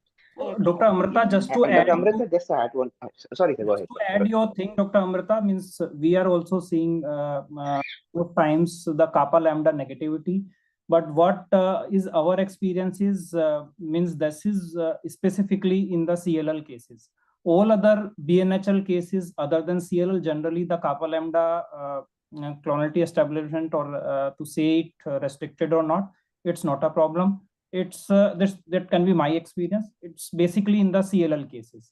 And CLL cases, it's not occasionally, it's, it happen with both the kappa lambda, we will get negative. So two aspects of it. One is technical. If basically sometime 1 or 2 extra washes will give the, when we will give extra washes, the routine like 2 washes. So if 3 or 4 washes, that time this clonality will come. Or we have tried DACO and BD and, Yes, we also tried DACO. So yeah, we it all used to have help tried. at times. Yeah, so we have tried, but after that also, kappa lambda will negative. And to me, means in the literature also, because normal B cells are either kappa or lambda, means polyclonal. To me, both negativity itself is an abnormality, because that's normality if both kappa lambda negative. So, and as Monali has said, means all other markers, if you are getting like 5, 200 positivity and 23, so means it's clonal. You can easily report it as a means BNHL or CLL. The question is what to put for the kappa lambda in the report. So if I think we are getting negative even after washing and using multiple clones. So we are reporting in our lab it's a negative itself, because to me it's a both kappa lambda negative in the B cells. That is also abnormality. Yeah, I agree with you, Dr. Sachin. I have another point, like suppose you have to calculate the clonal B cell population in terms of MBL, or say in CLL you want to highlight like this is our B cell population which is clonal. Which particular population will you calculate or like you will gauge? Because all the markers cannot be in single tube. So we have to decide whether it's like that high load or the low one. So which particular population you will go for, or like Dr. Monali, what exactly you are using to calculate monoclonal B lymphocytes, which are so-called clonal. If basically kappa lambda both are negative, so I have in my lab it's a leukemia lymphoma screening tube followed by the Euroflow BCL-PD1 tube. So from like MBL cases only this will be a problem. So in that cases we will take BCL-PD1 tube for calculating the percentage, because that will be having 200 and other markers also 220. So like 19.5 co-expression. 5 is in LST, so is not there in the second tube, but all other combinations like 200, 23, 79B negative. So that all markers all together we will take and report it. I would just add to Dr. Sachin. So either we can do that or choose, depending on your panel design, choose the tube which is most informative. Calculate the MBL stats, Right. Yeah, MBL percentage. Choose the tube which has the most informative markers in your panel, because the panels can differ from lab to lab, what you are doing in your lab. So I would prefer to choose the tube in my lymphoid panel which is most informative, to give that MBL percentage. And to the kappa lambda thing, to add to what Dr. Sachin said, I completely agree. That some of the labs do report when kappa lambda is not being expressed, that kappa lambda is negative, because that itself is an abnormality. But again, we don't know. So if the phenotypic aberrancies is very clear, then we know that we are dealing with a clonal B cell population. But if there are no phenotypic aberrancies, the phenotype is normal, as good as normal as the normal B cells, then it actually depends on you. So what we prefer to do is we don't say kappa lambda negative. You can have that understanding how you would like to report. I mean, basically your clinicians, your clinical team should understand when you say kappa lambda is negative or unable to specify light chain restriction, but this population is suspicious.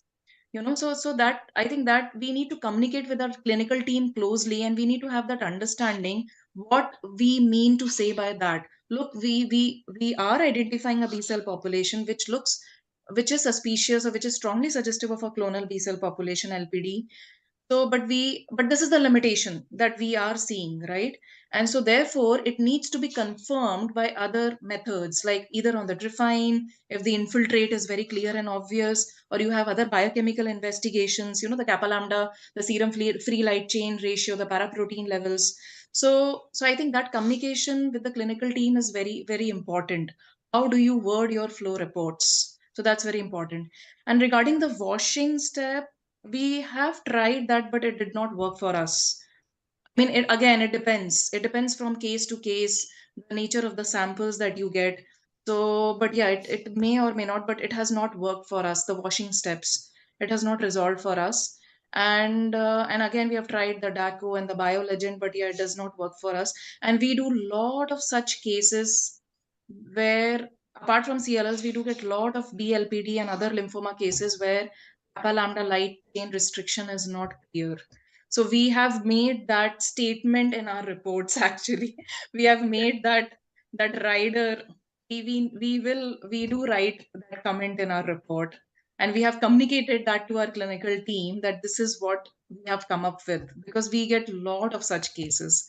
So I don't know whether it's the biology, it's the biology of those samples, because of the diversity, or yeah, because in the normal polyclonal B cells, a normal patient cohort, kappa lambda is fine. So that means instrument setup, titration of the antibodies, everything is fine. Very Hi, interesting. Dr. Manali. It's very Can I interesting add one talk. small question to Yeah, this discussion? Please go ahead. We tried doing the sir. cytoplasmic kappa lambda like in these situations, because we have seen that in some cases where it was very important and borderline kappa lambda. So we did the cytoplasmic stain, and it does help in few cases. Have you ever tried that in your algorithm? We have tried that. It has not helped us. So we have tried everything, switching from one manufacturer to another, washing steps, applying cytoplasmic kappa lambda. So it has not helped us.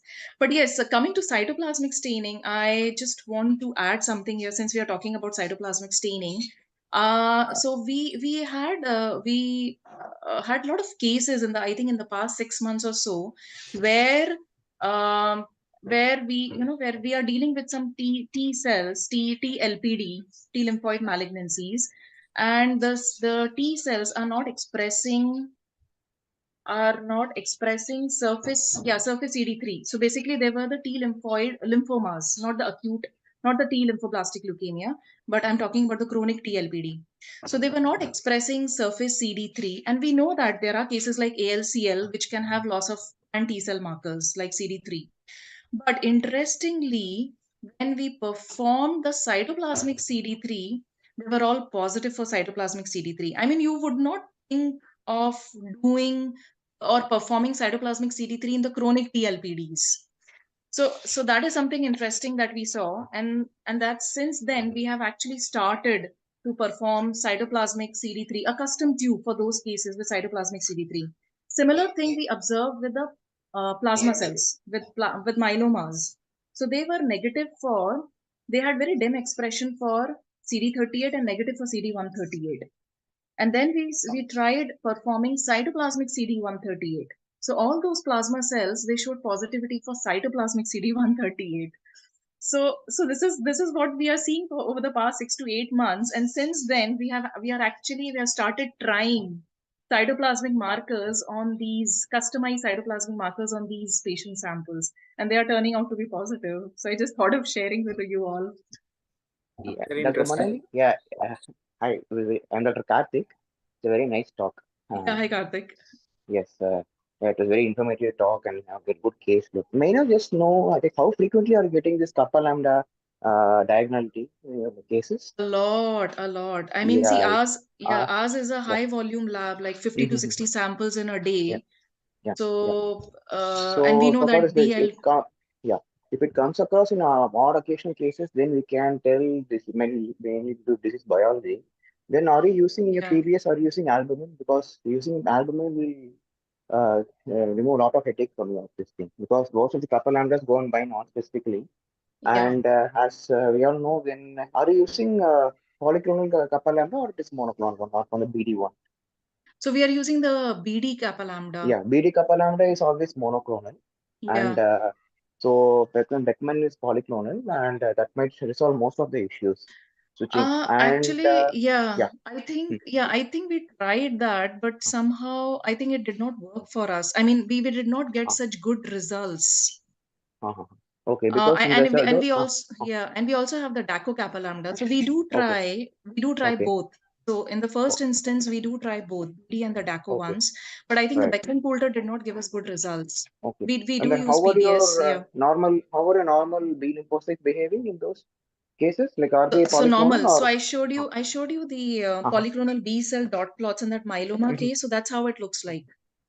Okay, okay, fine. So So because yeah, are you using albumin, babencidine albumin in your PBS? yes, we are using it.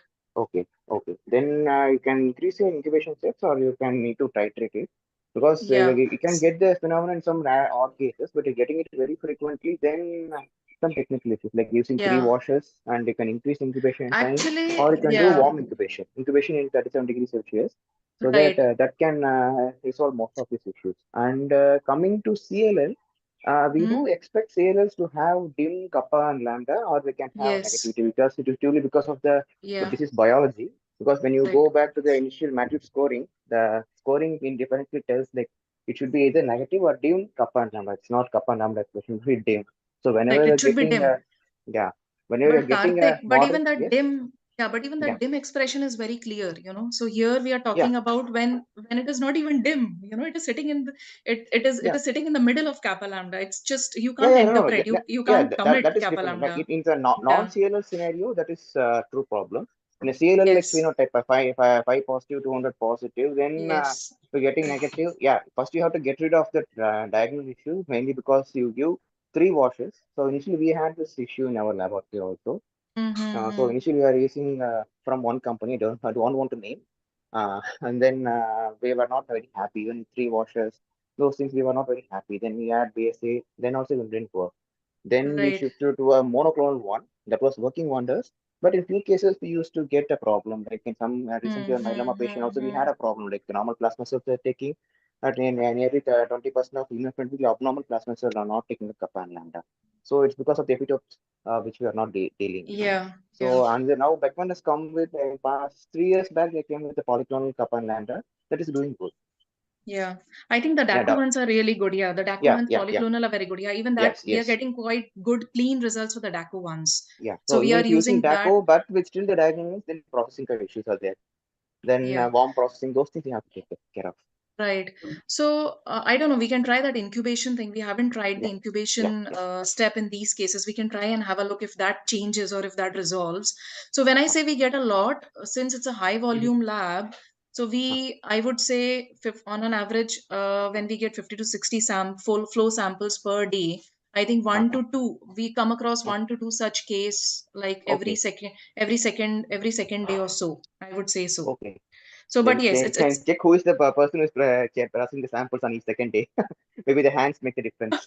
Yeah, no. So Karthik, we have ruled out everything. We have. Okay. Dr. So Amrita, you have means raised a question that is in Pandora's box. discussion can go on full day. So yeah, I Right, right. It's like a long so discussion. Amit Yeah. is also here. He's a clinician. So means, you know, Amit, what do you think means how this will make change in your clinical practice?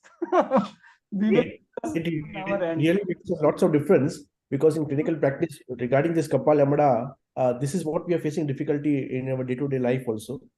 So really, sometimes it's a big difference of opinions which comes basically, and then the patients they move from one place to another at different labs, different opinions, and that's what we have a difficulty now. And now we can understand from your talk what actually is going wrong actually. Yeah, that's a sometime tricky one in the lab. Yeah. Because I'll come to my second. Sorry. yeah, please go ahead. Yeah, ma'am, you have another question?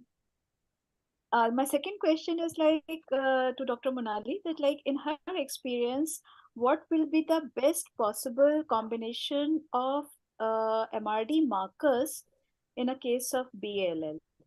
Because there are so many MRD markers which are in, people have used, but there is no end to it. But what do you think? What should be the best possible in your experience? right. So for doing any MRD, minimum we need to have a 8-color flow cytometer. The more the merrier, but then the more complex becomes our analysis and data interpretation. I would say for BLL MRD, the important point is that we have to distinguish hematogones versus leukemic lymphoblasts. So in order to do so, we need to have CD45, CD19, CD20, CD38, CD10, CD34, that's 6 antibodies. Definitely these 6 in one tube, so that we are able to look at the maturation patterns or the pathways of the B cells, hematogones. 10-20 dot plot 20 10 20 20 38 34 38 45 38. So these are very important combinations to look at to interpret whether these are maturing hematogones, there are deviations from the normal maturation pathways. Then yeah, so in addition to that, if we have an 8-color or 10-color flow cytometer, we can also add on markers like CD58 and CD66C. So the normal hematogones, they do express CD58 and CD66C in a definitive maturing pattern. So that also we can look at. So that will add to the whole information that we have. So this is what I would recommend. So again, start with CD45, CD19, CD34, N20, 38. These 6 should be must in a single tube in the BLL MRD. So our BLL MRD panel is just one single tube, 8 antibodies. That's it. Because so that is we are using- sufficient. Yeah. So this is like mandatory, but in addition to this, like there are 81, 86, 43, 200, 123. So that's what's like, I was thinking like, what do you think? In addition to those basic 6 markers, what is like a better marker to add in terms of LAIP rather than DFN? So LAIP, now we are talking about the diagnostic panel, isn't it? I mean, when we have to look at the LAIP, yeah. Both. So yeah, both. So in the MRD panel, this is what I would prefer to have. If I'm allowed to add more antibodies, I think I would also add CD200. Otherwise, this panel would suffice. 8 to 10 color BLL MRD panel, single tube, that is sufficient. Now, so LAIP, so when we are talking about the diagnostic panel, again, 8 or 10 color flow cytometry, I would again love to have all these markers along with some aberrant markers like CD1333, CD123, NG2, CD58 definitely in the diagnostic panel, also in the MRD panel. So apart from these markers, I think I would like to have CD1333, NG2, 58. So these 3-4 markers. So when we have these 3-4 markers, we would have 2 tube if we have a 8 color, or maybe we can accommodate in a single tube if we have a 10 color or a 12 color flow cytometer.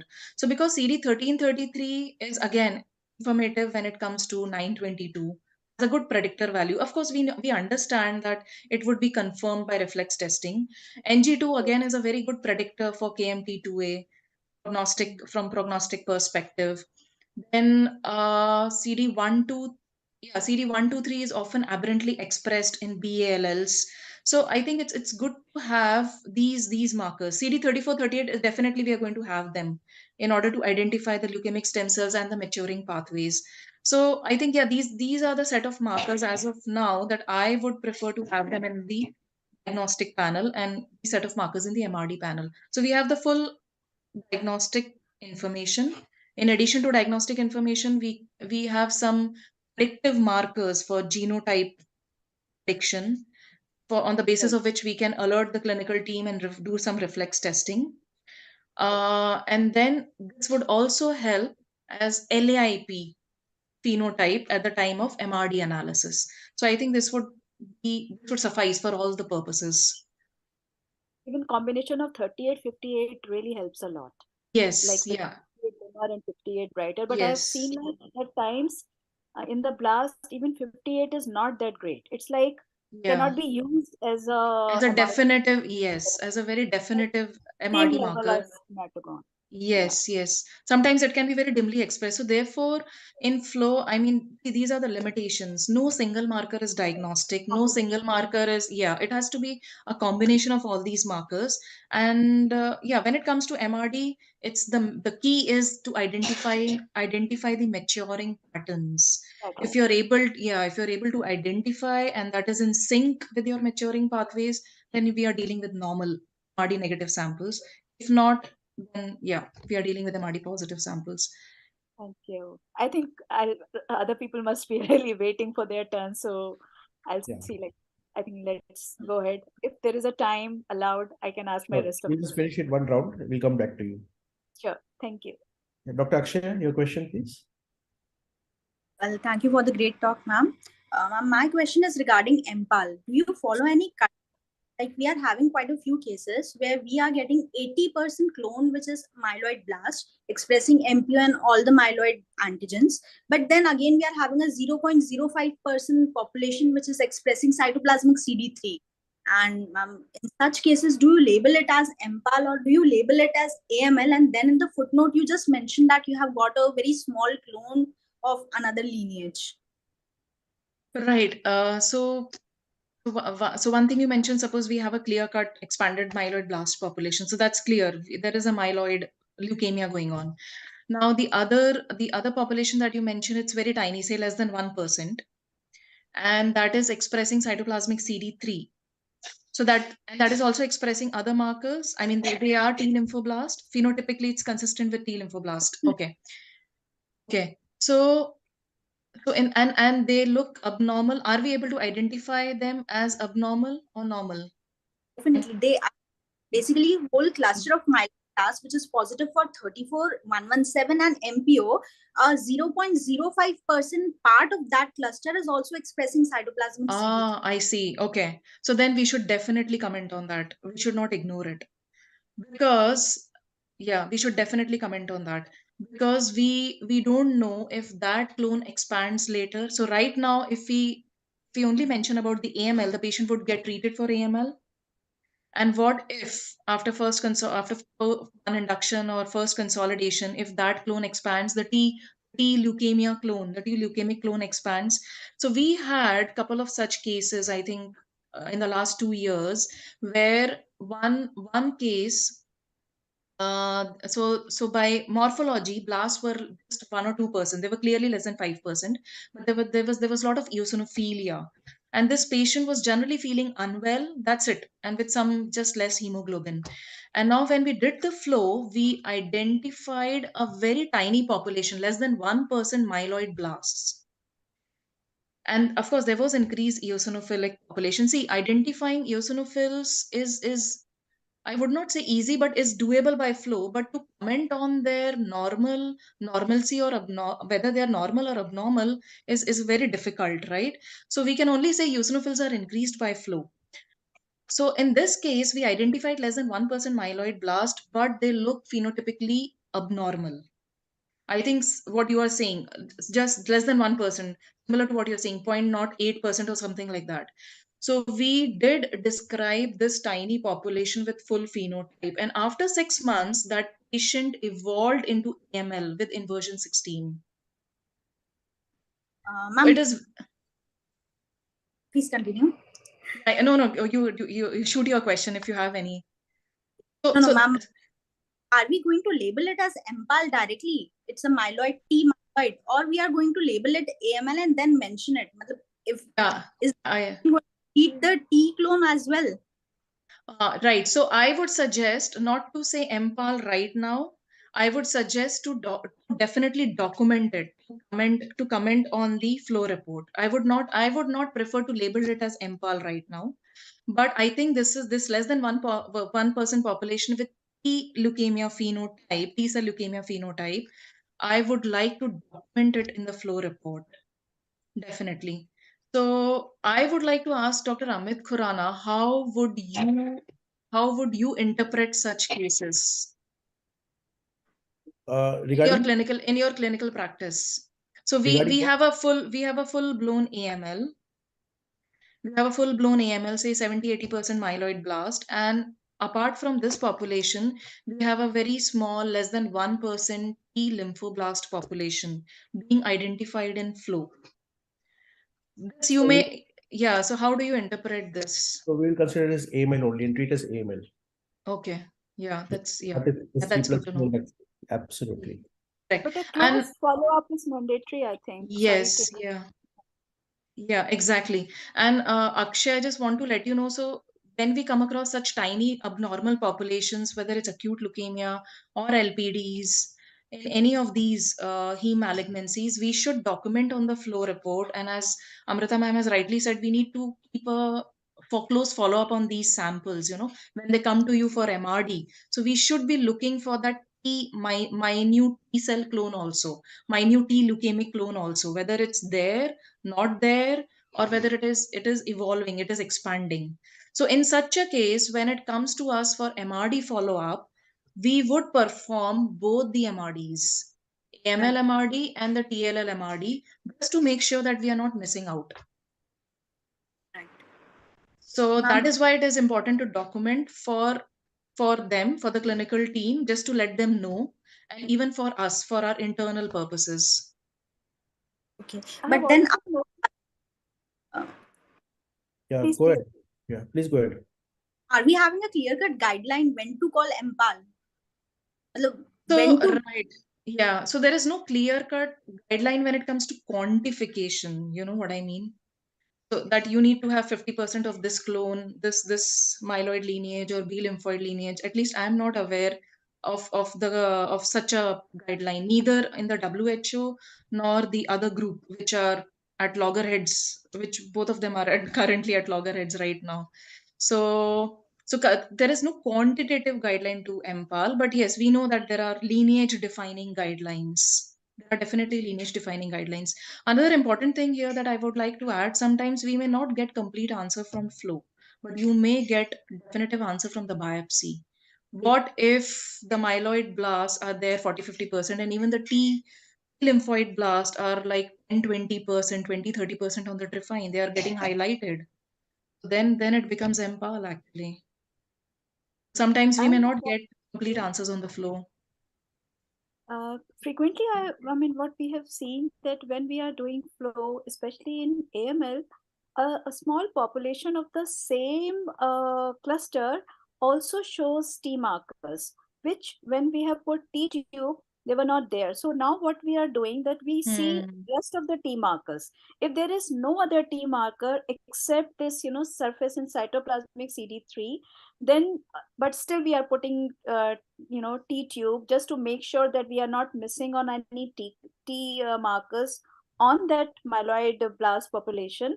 But this keeps on bothering the expression, and we are not 100% sure without putting a T tube whether to believe on that positivity or not. And they come directly from the cluster of the blast cluster from site scatter versus 45 plot. Yeah. So it's like doesn't make you they look genuine, exactly, they look genuine, but then we keep wondering whether it's whether to report or not, and how do you interpret.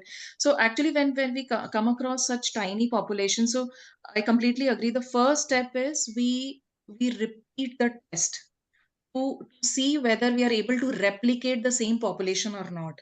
If we are able to replicate the same population in the same assay, and as you rightly mentioned, if it is expressing T cell markers, we need to establish the T lineage markers, surface CD3 and cyto CD3.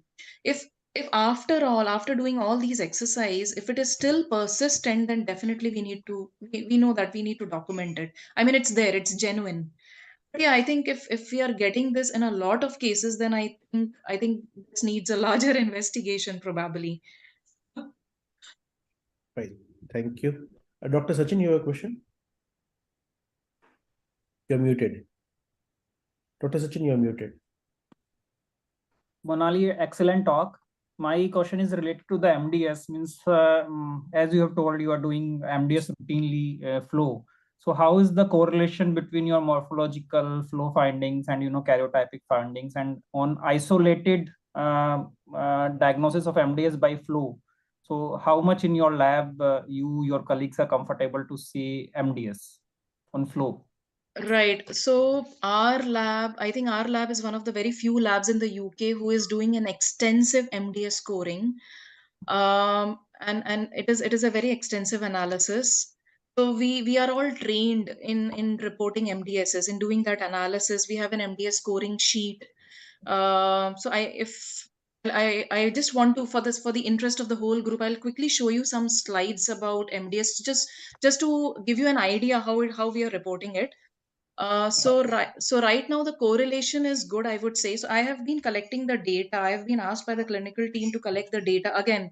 They are also interested to know, because since we are doing so much MDSs in and out every day by flow. So right now I think I have got, over the last 2 years, I have got only 8 or 10 discordant cases.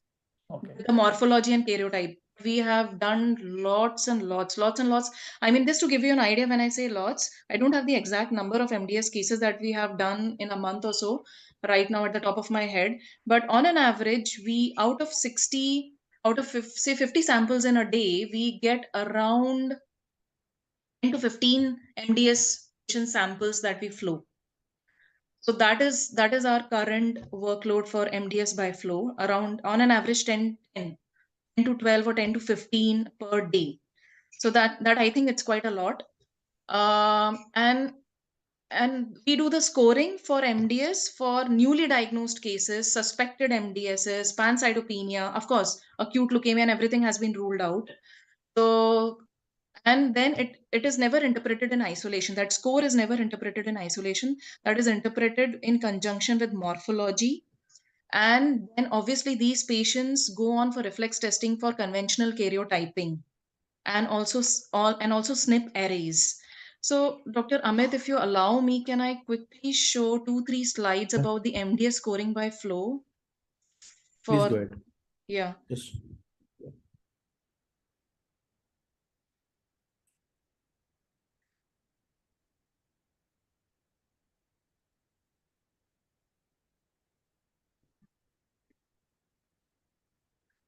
So basically, the practice that we follow in our lab, flow interpretation and analysis is done by 2 flow cytometrists.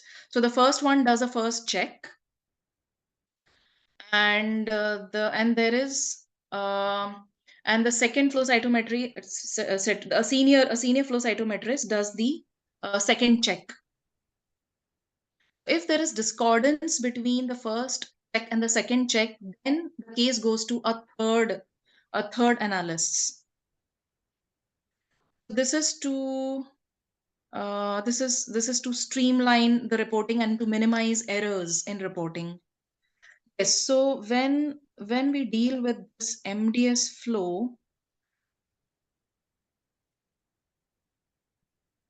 again, it's important to know all the maturation patterns, and we are looking at all the maturation patterns for the myeloid blasts, for the granulocytes, monocytes. Yes, so I'll show you what we are looking at when we perform MDS flow. I don't have the dot plot, but at least I can give you a rough idea how do we go about it.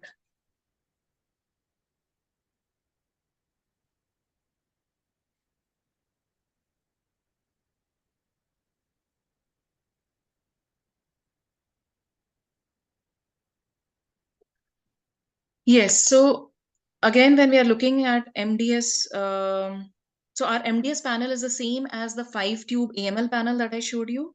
So if you remember, I did say that the 5-tube AML panel is designed in such a way to look at all the maturing pathways for myeloid blast, granulocytes, monocytes, erythroids. And that is why the panel is so extensive. And see, that is why the panel is so extensive. So these 5 tubes comprise the full AML panel, and this is the same panel that we do for the MDS. There is only one difference. For MDS panel, we acquire 750,000 events to achieve that level of sensitivity. So this tube is to look at the maturing grans. This tube is to look at the maturing monocytes. This tube is to look at all the blast, also mature neutrophils and some aberrancies, leukemic stem cells. This tube is to look at the erythroids. This tube is to look at, again, some aberrant markers like CD123 and some N7 markers. So when we do the flow of MDS cases, so again, we are looking at the myeloid blast maturational patterns. We are looking at the myeloid maturation, 13, 11B, 13, 16, 10, 16. So this is what we are looking at. So the mature neutrophil would have bright expression of markers like CD15, CD10, CD15. But the myeloid precursors like your promyelo, myelo, metamyelo would not have CD10, would have very dim expression of CD15. So this is what we are looking at the various antigen maturation patterns. CD13, there is a dip in CD13 expression at the myelocyte, which we can very well see. CD13, 16, 1388. So this is what we are looking at on the dot plots. So that is why it is a very extensive analysis. Maturing neutrophils will also have bright expression of for CD16. Where is CD16? Yeah, CD16. See, it is dark green over here. Dark green in the mature neutrophil. So CD15 starts to appear in band form and gets darker in band in neutrophil. So similarly, we are looking at the monocytic maturation patterns. So therefore we have these markers We have 64 HLA-DR, IM2. IM2 is CD300, 14, 16, 36 in our AML panel, in the MDS panel. So we are looking at the Euroflow adapted panel, right? Yes, it's a Euroflow adapted panel. So this is how we are interpreting the aberrancies. So we are looking at the monocytic maturation, 1464, 14 IM2, 33 HLA-DR. So this is what we are looking at. See, 14 IM2. So this is a maturing monocytic pattern that we are looking at. So we are so it is an in-depth analysis, because now you have to look at all the maturing pathways, right, for all the cell lines. Then this is the erythroid. This is the erythroid maturing pathway. So we have CD117, 105 in the same tube, CD71 in the fourth tube of the panel, 2671. So this is what we are looking at. Yeah. And this is the integrated flow score that we give out in our flow report. So initially it was only the Ogata score, but it had a very low sensitivity and specificity. But with the inclusion of the erythroid score, erythroid parameters, there are 4 erythroid parameters which are included in the integrated flow score. So this has increased the sensitivity of integrated flow score to 80 and 95% respectively. So we are giving out, so we are giving out an integrated flow score with the erythroid parameters. And this is how it is, and this is the reference that we are following, 2017 paper, and this is the ELN group, investors group. And this is how we are reporting out the results. So A is, it is as good as normal. So there is no MDS. B is, we are noticing borderline changes, but B is as good as negative score. And C is that results are quite consistent with MDS. The aberrancies are quite consistent with MDS, the phenotypic aberrancies. So a possibility of MDS needs to be considered. So far, as I said, over the last couple of years, I think I have only got 10 cases which I see as discordant. They do not match with morphology. I think morphology has been reported as consistent with MDS, more florid dysplasia, and we are getting a score of B, wherein we should be getting a score of C. And then and we know that in MDS we can have a normal karyotype, right? Not all MDS would show monosomy 5 or 7 or other cytogenetic abnormality. And there have been cases where we got a score of C, where we have got a score of C, but there is no morphological dysplasia. So again, the karyotype is normal. So we don't know whether those cases are true MDSs or not. But see, the number of those cases is very less. So far, we have got a very good concordant results. And we have a scoring sheet which we have made, and we have fed this algorithm, this table that you can see here. Yeah. So this is how the scoring system works. So we have designed a scoring sheet and in an Excel spreadsheet, and we have fed these parameters into that scoring sheet. So what we do is we analyze and we interpret these phenotypic aberrancies in all the cell lines, and we feed and we enter the phenotypic aberrancies in that scoring sheet. And then since this is fed into that scoring sheet, it does calculate the score. Because if we have to do this on a day-to-day basis for every patient, our day would be gone in just doing 4 or 5 MDS cases every day. So this, we have actually made our own MDS scoring sheet, sort of a template. You can say it's a template for us. It's like we have a template for flow. So yes, this is how we report to the clinicians, and yeah, so far they are happy, and it's a complete integrated report that's there and that's being reported out from our center. And second question, Monali, thanks for this update, and thanks for your CMML thing. Means what new thing you are doing in the CMML as a project lead, means how to. So yes, so that paper is published. In fact, I can share it with Dr. M.B. Agarwal and Dr. Amit Khurana, and you can and they can circle it to all of you. So this is the one that I would recommend you all to start. Whoever is doing full flow cytometry in hem-onc malignancies. So this is a definitive diagnostic assay that has been internationally validated. by the ELN group, and we participated in this center, and I'm one of the co-authors of this center, of this paper, since we participated in this study. So it has been found that in CMML patients, if we are able to demonstrate so if we are able to demonstrate the three subsets of monocytes, so I'll show you. So there are three subsets of monocytes in all of us: classical monocytes, intermediate monocytes, and the non-classical ones. So in normal individuals, the classical monocytes are less than 94% of the total monocytes. But it has been seen that in CMML patients, the classical monocytes increase to more than 94% of the total gated monocytes.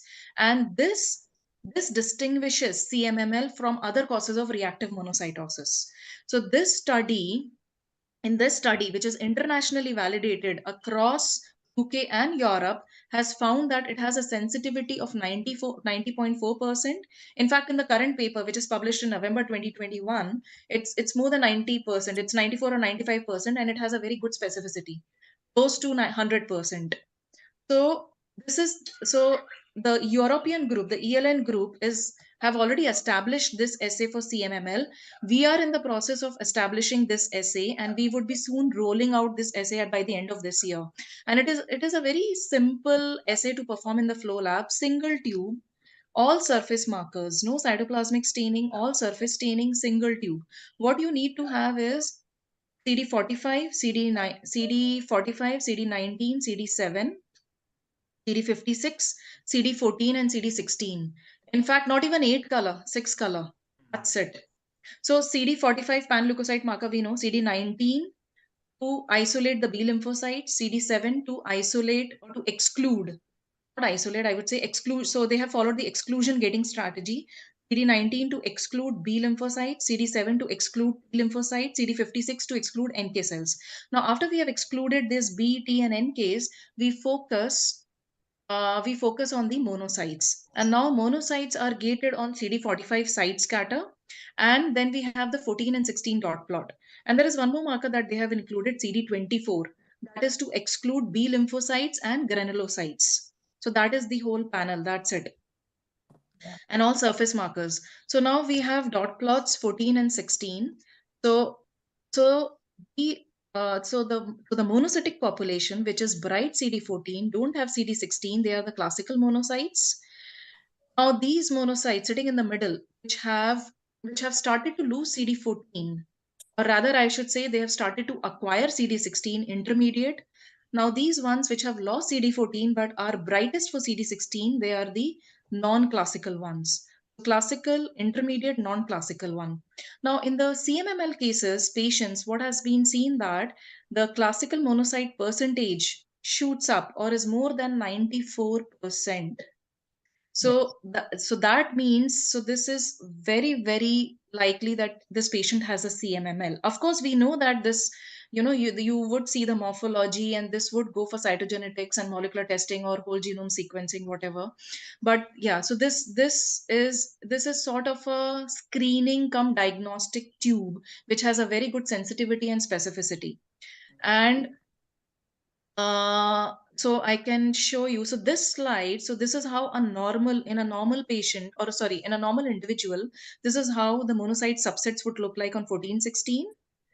And in other conditions, before moving on to other conditions, this is, if we look at these dot plots of CMML patients, see the expansion of this population, the classical monocyte subsets, there are hardly any intermediate on or non-classical as compared to these two dot plots.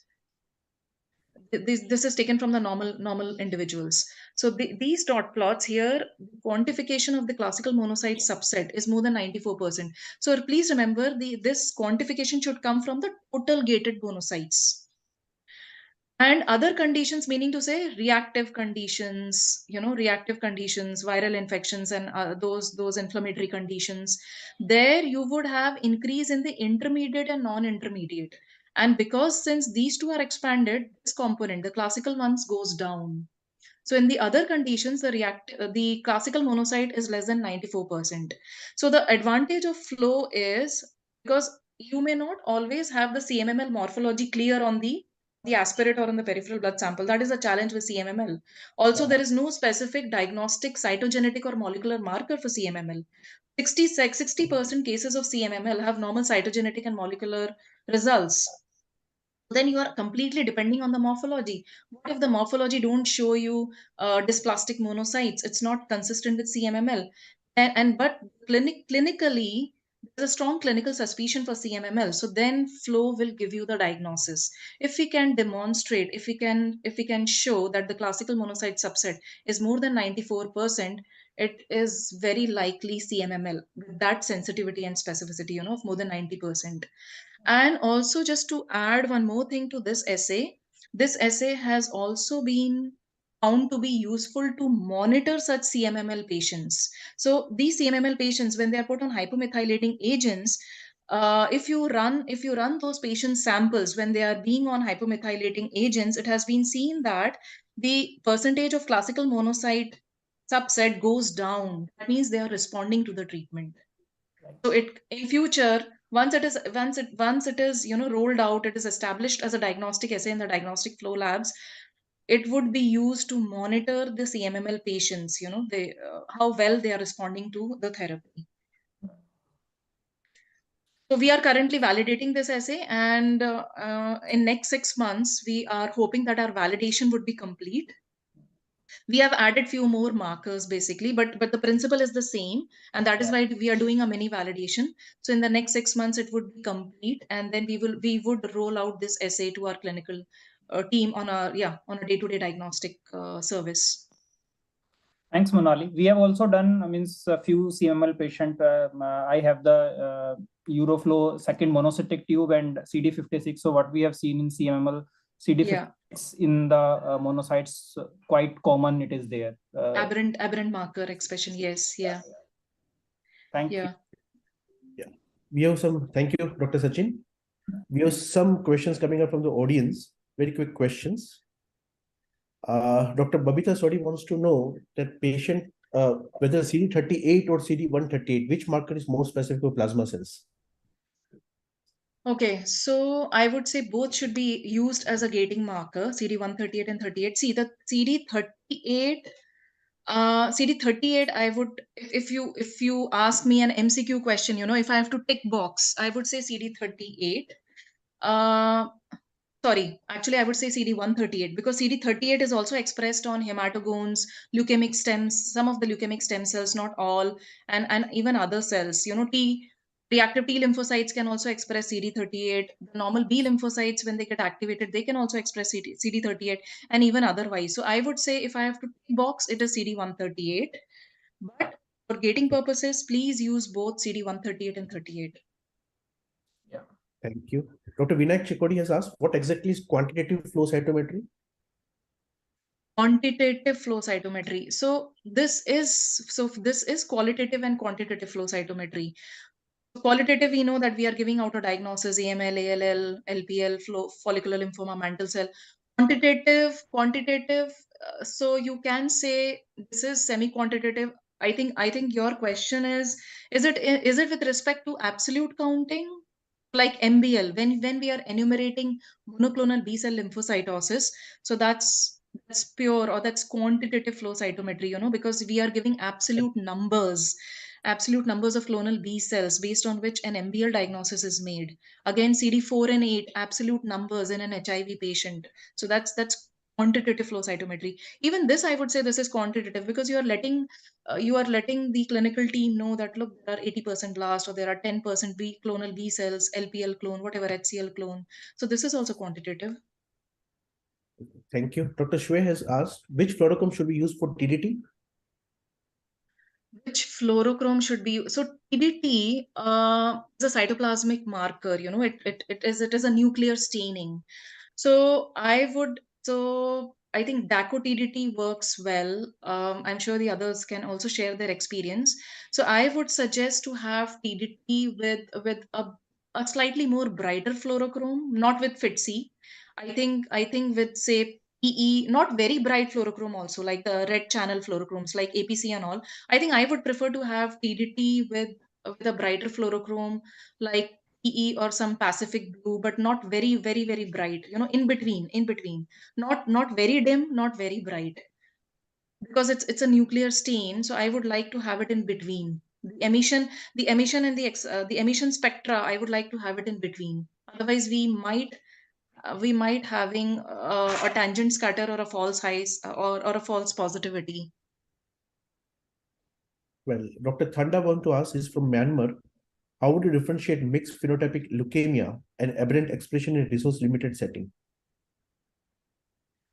Sorry, I didn't get the question. What is that? How would you differentiate between mixed phenotypic acute leukemia, MPAL, versus aberrant expression in resource-limited settings? Oh, right. Okay. So if we have the full, for example, if we have the full myeloid phenotype, but if we are identifying or if we are detecting aberrant expression of CD19, and that's the only B cell marker, say, you have in your panel, in your acute leukemia panel. Now it's very important you will have to put some more markers. So what you can do is, in order to avoid wastage of antibodies, so initially, if you just have one B cell marker in your panel and you are getting it's positive CD19, I would say, can you please do a custom tube to rule out MPAL? That would include one or two more B cell markers like cytoplasmic CD79A, CD22, and CD10. So if you have positivity for two of these more markers, one or two of these 3 out of 4 markers, then most likely you're dealing with MPAL, because that would qualify for the WHO criteria.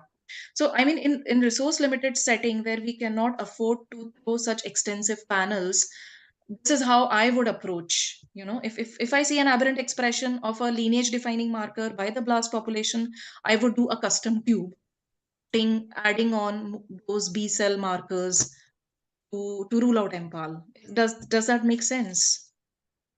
Does that answer the question? Okay. Yes, true. Dr. Seema Bhattacharya has just posted me on my WhatsApp one flow report on a bone marrow aspirate. The patient had skin nodules. Now I just read out the positive markers what the bone marrow aspirate is showing. CD13 is moderately positive, 33 is bright positive, CD64 is bright positive, CD4 bright positive, HLA-DR is bright positive, CD56 is bright positive, CD45 is moderate positive, and CD123 is again moderate positive, and CD38 is moderate positive. Kappa lambda negative. Impression came as blastic plasmacytodendritic cell neoplasm. The thing was, they have not done CD13 and CD13 and 64 were okay, unusual for a BP DCN, but they have not done BDCA2 and CD303, TCF4, etc. not done. So can we directly call this as blastic plasmacytodendritic cell neoplasm without doing this specific markers? MPO, Amit? Yeah, that's what I was about to ask. MPO. What about the lineage defining markers? MPO. MPO is negative. MPO is negative, 117 negative. Right. I think if all the lineage defining markers are negative, MPO 117B and T, this is very much consistent with BDPCN, and of course the morphology and refine would also support. Now the WHO, the current WHO has come up with some specific markers for the dendritic cells and mast cells. So I think they have included those markers, CD300 and so. So, but it's still a while that all of us get those markers. So first we have to buy those markers, set up those panels, do a mini validation in our labs, and then roll out those specific panels for these specific entities, BDPCNs. So I think I think we will get there, but by that time we reach there, I think this whole phenotype, provided we have excluded myeloid, lymphoid, D lymphoid, T lymphoid, with everything together, put together, yes, I would say it is consistent with BDPCN. I would say so, along with the morphology and everything. Yeah, I think Amit agreed with Monali, because if lineage specific markers are negative and 13, 64, 38, these are other markers, but 456 co-positivity and 120 yes, HLA-DR. Yes, that's Both very much are consistent. Yeah. positive, and skin lesions are there. So Yes. more likely, or probably this is BPDCN only. Yeah.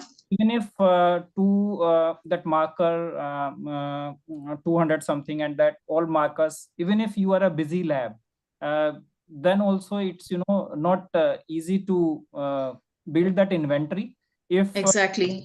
something like 50-60 samples in a day, then only you can acquire that type of antibodies, because Yes, two or absolutely. 3 cases of BPDCN hardly you will get. That is specific for BPDCN markers. So, but with these things, skin lesions, 123 HLA-DR positivity and 456 positive, probably it is BPDCN only. Okay, thank you. Another case I have, which I'd like to discuss with you. This is a 85-year-old lady. Peripheral smear looks exactly like CLL. But when the cytometry was done, 40,000 WBC count, what it shows was CD23 is negative, CD43 is negative, 200 dim, FMC7 dim, TDT negative, 34 negative, 10 negative. They call it a CD5 positive, CD10 negative B cell NHL. How would you go about this? CD5 is negative. CD5 is positive. CD5 is positive. Okay, but 200 you said it is dim. 200 is dim. Okay. I would say, and the morphology looks like CLL. Morphology looks like CLL. Okay, 43, 81, they are negative. 43 is negative. 81, do we have 81? No. 81 not done. Not done. Okay, that's fine. And kappa lambda, do we know the intensity of kappa lambda? Kappa lambda, I think kappa restriction is there. But we don't know the intensity. No, Dim no, or no. mod. No, Okay, moderate. Okay, that's fine. So I think this case may or may not be CLL because the phenotype does not look very typical of CLL, although the morphology may look like. And CD200 is moderately expressed in CLLs. So CD43 and 200 is very nicely co-expressed in CLLs. Since this is CD5 positive, 10 negative, so my differentials are CLL and mantle cell lymphoma, the two most common differentials. So I would like to rule out, even though the morphology is classical CLL, but the phenotype is not, it could still be atypical CLL. We know that there are 5% cases which fit into this atypical CLL phenotype, So I would still like to rule out mantle cell lymphoma by doing 1114. So now again the bone marrow biopsy. Fish for 1114 can be done on this PB sample.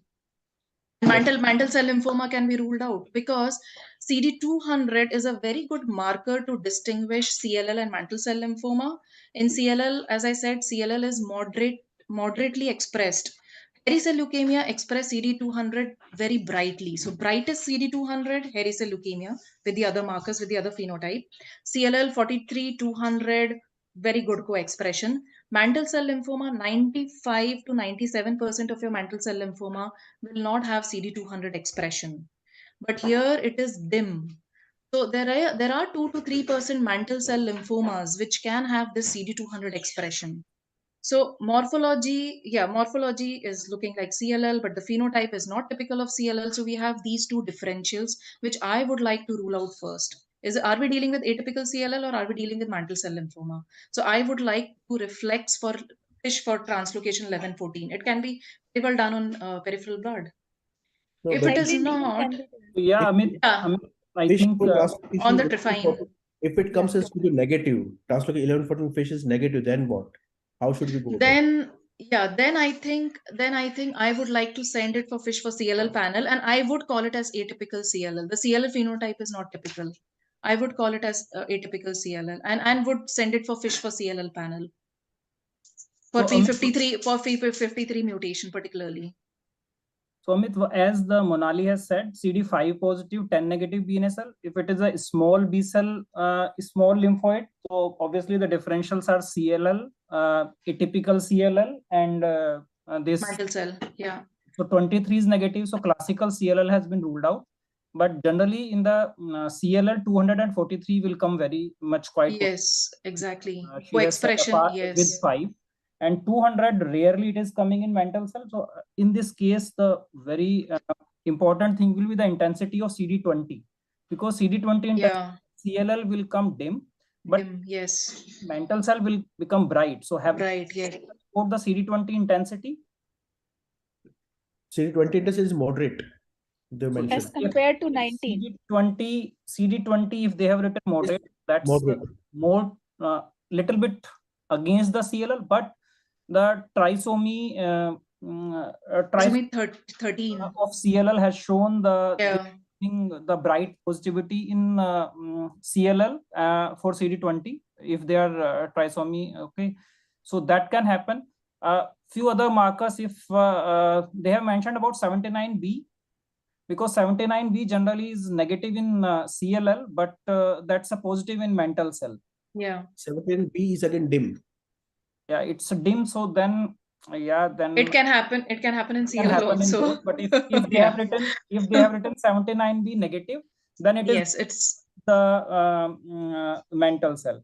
Another thing, 305 might be they have not done. 305 generally 305 not the done. CLL, no, not CLL, mantle cell. So means now we have quite battery of markers other than 200 or something we can differentiate on flow these things. So that depends in some markers, and obviously cyclin D1 positivity on trophine or 1114 translocation by peripheral blood itself, that will make to difference between both of them.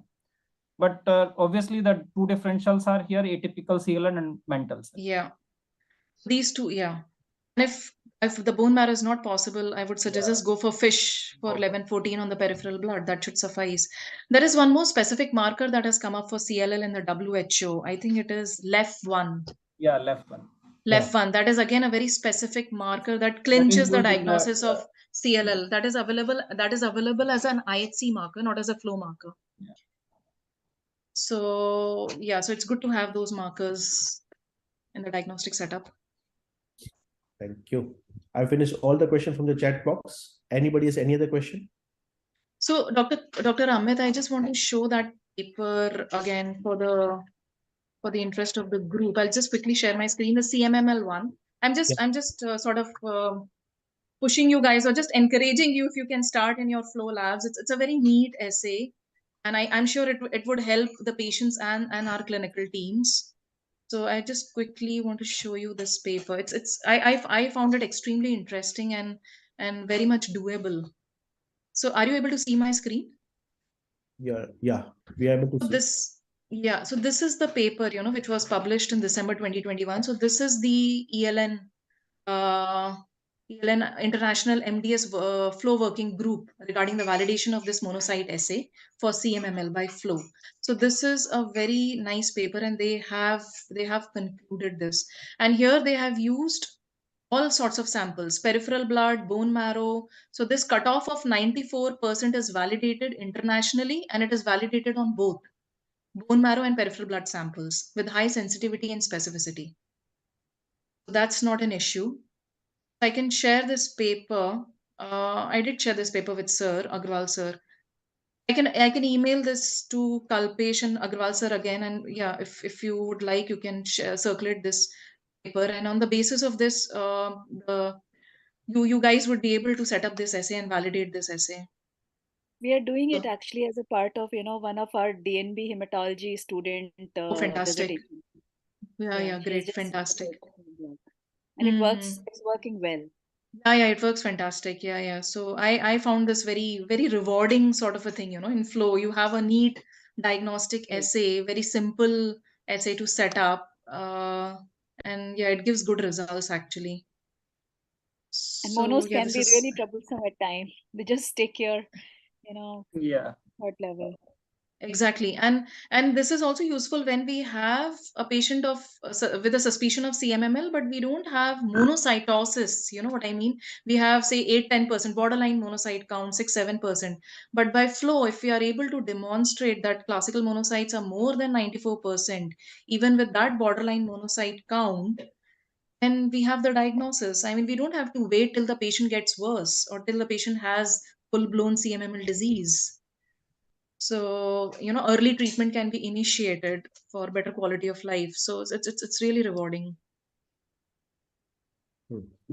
So anybody has any other question? One question has come from Dr. Babita Sodi. Please elaborate regarding this NG2 marker In her understanding, it's neuroglial marker. How does it help in hematology? Yes. Yeah, it's a neuroglial protein too. It's a very good marker. So it's a very good predictor for MLL gene rearrangement. So you can have in your diagnostic panels for B for acute B leukemia. I mean BLLs and your AMLs. So you can have that in your diagnostic panel, and if it is positive, and again it's a surface marker like CRLF2. I showed you the positivity for CRLF2.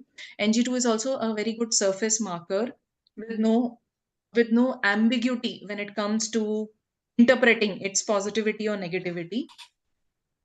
So that's easy to set up because it's a surface marker, easy to interpret.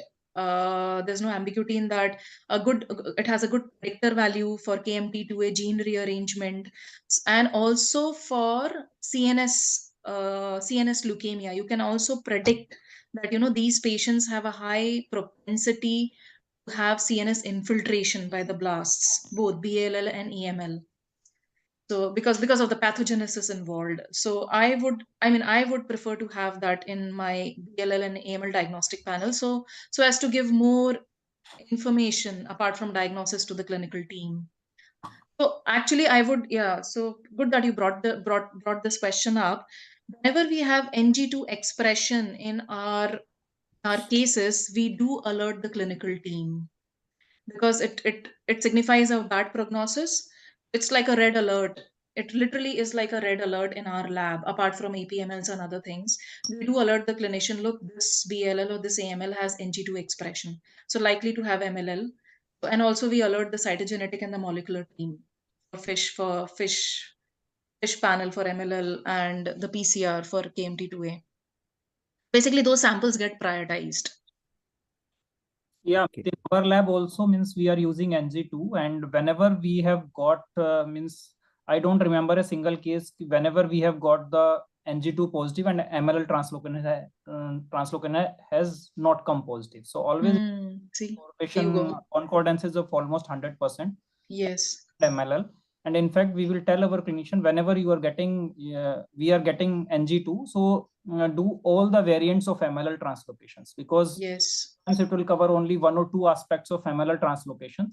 So we have to tell specifically to pediatric or adult, both the clinicians. Yes, absolutely. Cover all the MLL aspect, because there are so many fusion genes. Partner genes, exactly. So either you will do means by fish or by all the PCR by the probes, yeah. All the yeah, MLL. 411, all those 411s, 911s. Not only 411, all those partner genes, important partner genes. Yeah, important fusion genes. So NG2 with 15 also means that's 15 and NG2. NG15 and NG2. Whenever NG2 is coming, 15 is also coming. Yes. Yeah. So that's important. We are using in our, and that's correlated. Yeah. If you can't have CD15 in your panel, because there would be limitation how many antibodies you can have in your tubes and panels. So, but NG2 alone as a marker of predictor for KMT2A is very good. So if you can't have CD15, please have NG2 if possible. If you can have both, again, the more the merrier. So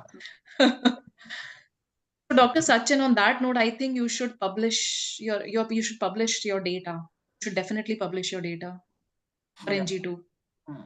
If you're getting 100% concordance, you should definitely write it up and publish your data. I remember straightforward means 4 or 5 cases. This MLL we are not doing at our lab. That's going in some different labs. But whenever we have find out, it's always a positive. Yeah, I think you should write it up. You should definitely write it up. Even 8-10 cases, 4-5 cases, I think you should write it up. Okay. Last question for Dr. Amrita, ma'am. Yeah, I had this question like, Dr. Manali, do you have an experience on using CD319 in those cases of, myeloma after treatment with DARA? So which marker, ma'am? CD319. CD319, yes. So you're talking about BCMA and CS1. Yes. Yeah, BCMA is 239 and CS1 is 319. Am I right? I think I'm right. Yeah, okay. Yeah. Okay. Yes. So, yes. So we have run around, I think, 60 to 70 myeloma patient samples for BCMA for both CD239 and CD319. All sort of samples, both diagnostic, follow-up, MRD, and everything. So what we are getting, I can show you one slide. What we are getting is we are getting dim expression for both CD239 and CD319. That's what we have noticed. The malignant plasma cells, they do express, but dim expression. We are able to distinguish. There is good resolution, but it is dim expression. And in our center, myeloma team is very much focused on doing BCMA CAR T therapy. That is how we have started, and I think on the down the pipeline they are also planning to have the CS1 CAR T therapy. So that is how we happen to sort of start validating this assay. I'll quickly show you how does it look like for us. Am I able to share my screen again? Yeah. Are you doing, ma'am, in your lab CD319? Actually, we had tried, but then it's like not routinely, but we have this fluorochrome, and I have yet to get more experience to comment on this, how much it's going to help. Right. I mean, of course, in patients treated with daratumab, it is expected to help in, gating those plasma cells. Yeah. So patients on daratumab, obviously, it becomes difficult, but we have CD138 to get them out. They would be negative for CD38, but I mean, so I don't have that particular example to show, but I think even in those cases, what we are seeing that they are having dim expression of CD269 and CD319. Where is CD3? Yeah, here is CD319. So this is our BCMA tube. So this is the gating marker, CD138 and 38. This is how the plasma cells are gated out. And they are, as we can see, they're quite large in size. They are malignant. And they have CD319 dim expression. So these ones as compared to the lymphocytes, the T lymphocytes. So we are using the T lymphocytes as our negative control for CD319. So that is why we have CD5 in this tube to pull out the lymphocytes. So we are using, so we did look up some literature who have done studies on BCMA. So they have used T lymphocytes, CD5 positive T lymphocytes as the internal negative control. So we have also adapted the same, and this is our internal negative control. So based on this, CD5 internal negative control T lymphocytes, CD319, the clonal plasma cells are expressing, showing dim expression, for both CD269 and CD319. Because you would argue, right? How are you saying that is dim positive? Somebody would argue. So this is our internal negative control. And see, the malignant ones are CD200 positive again. So again, this is an internal negative control. So this is our BCMA tube, which is nearly completed. We have validated it. But we need to complete the documentation, and we would be adding this tube to our routine myeloma panel. So our myeloma panel would comprise of 2 tubes that I showed you, plus this BCMA tube. We would be offering this BCMA tube as part of our myeloma panel, because our myeloma group clinical team is using the BCMA CAR T. I started using the BCMA CAR T for their patients. And I think soon they would be using this 319 CAR T also, CS1 CAR T also. Well, This is all infinicide. This is infinicide dot plots. Ma'am, these are Amrita, we have not used 319, but I have used multi-epitope of CD38, what the cytognos was having. Yes. And in the Euroflow, Dr. Orfao and all, they are using in their lab. Yes. I have somehow procured that and used, but I have to discontinue because lots of logistic and supply issues in India for the cytognos antibodies. But it was working good comparatively to me. So Yeah, so just to add to what Dr. Sachin said, we are using CD38 nanobody. We are sort of validating that. So that is again for patients who are on daratumumab. So Yeah. normal CD38 antibody would be negative, but CD38 nanobody works very well on those patients, and the plasma cells will be positive for CD38 nanobody. So that is still under what do you say, under validation. We still haven't completed that. So we are trying that. But this is which company is providing this CD38 nano antibody? I think this is from BD, but I can give you the details. I can give you the details. I don't remember the details. So this is what we found. I think Royal Marsden did a validation of CD38 multi-epitope versus CD38 nanobody, and what they found that CD38 nanobody is far more superior than CD38 multi-epitope. Yes. Okay. And so we directly jumped onto the CD38 nanobody. We have procured some volume of it, and we are sort of currently running some samples. So we need to complete the validation. So that is another thing that you can try for those set of patients on daratumumab. I can give you the details. Yeah, you have my number. Do you have my number? I can pass on the number. Sure, And I Manali. can give you the details. Yeah, absolutely. Thank you. Right. Thank you so much, Dr. Monali. Anybody has any other question now? I think we have finished up from chat box. So I just wanted to add that at our institute, we are having 319 and 229 in myeloma diagnostic panel, and we are having similar expression of 319.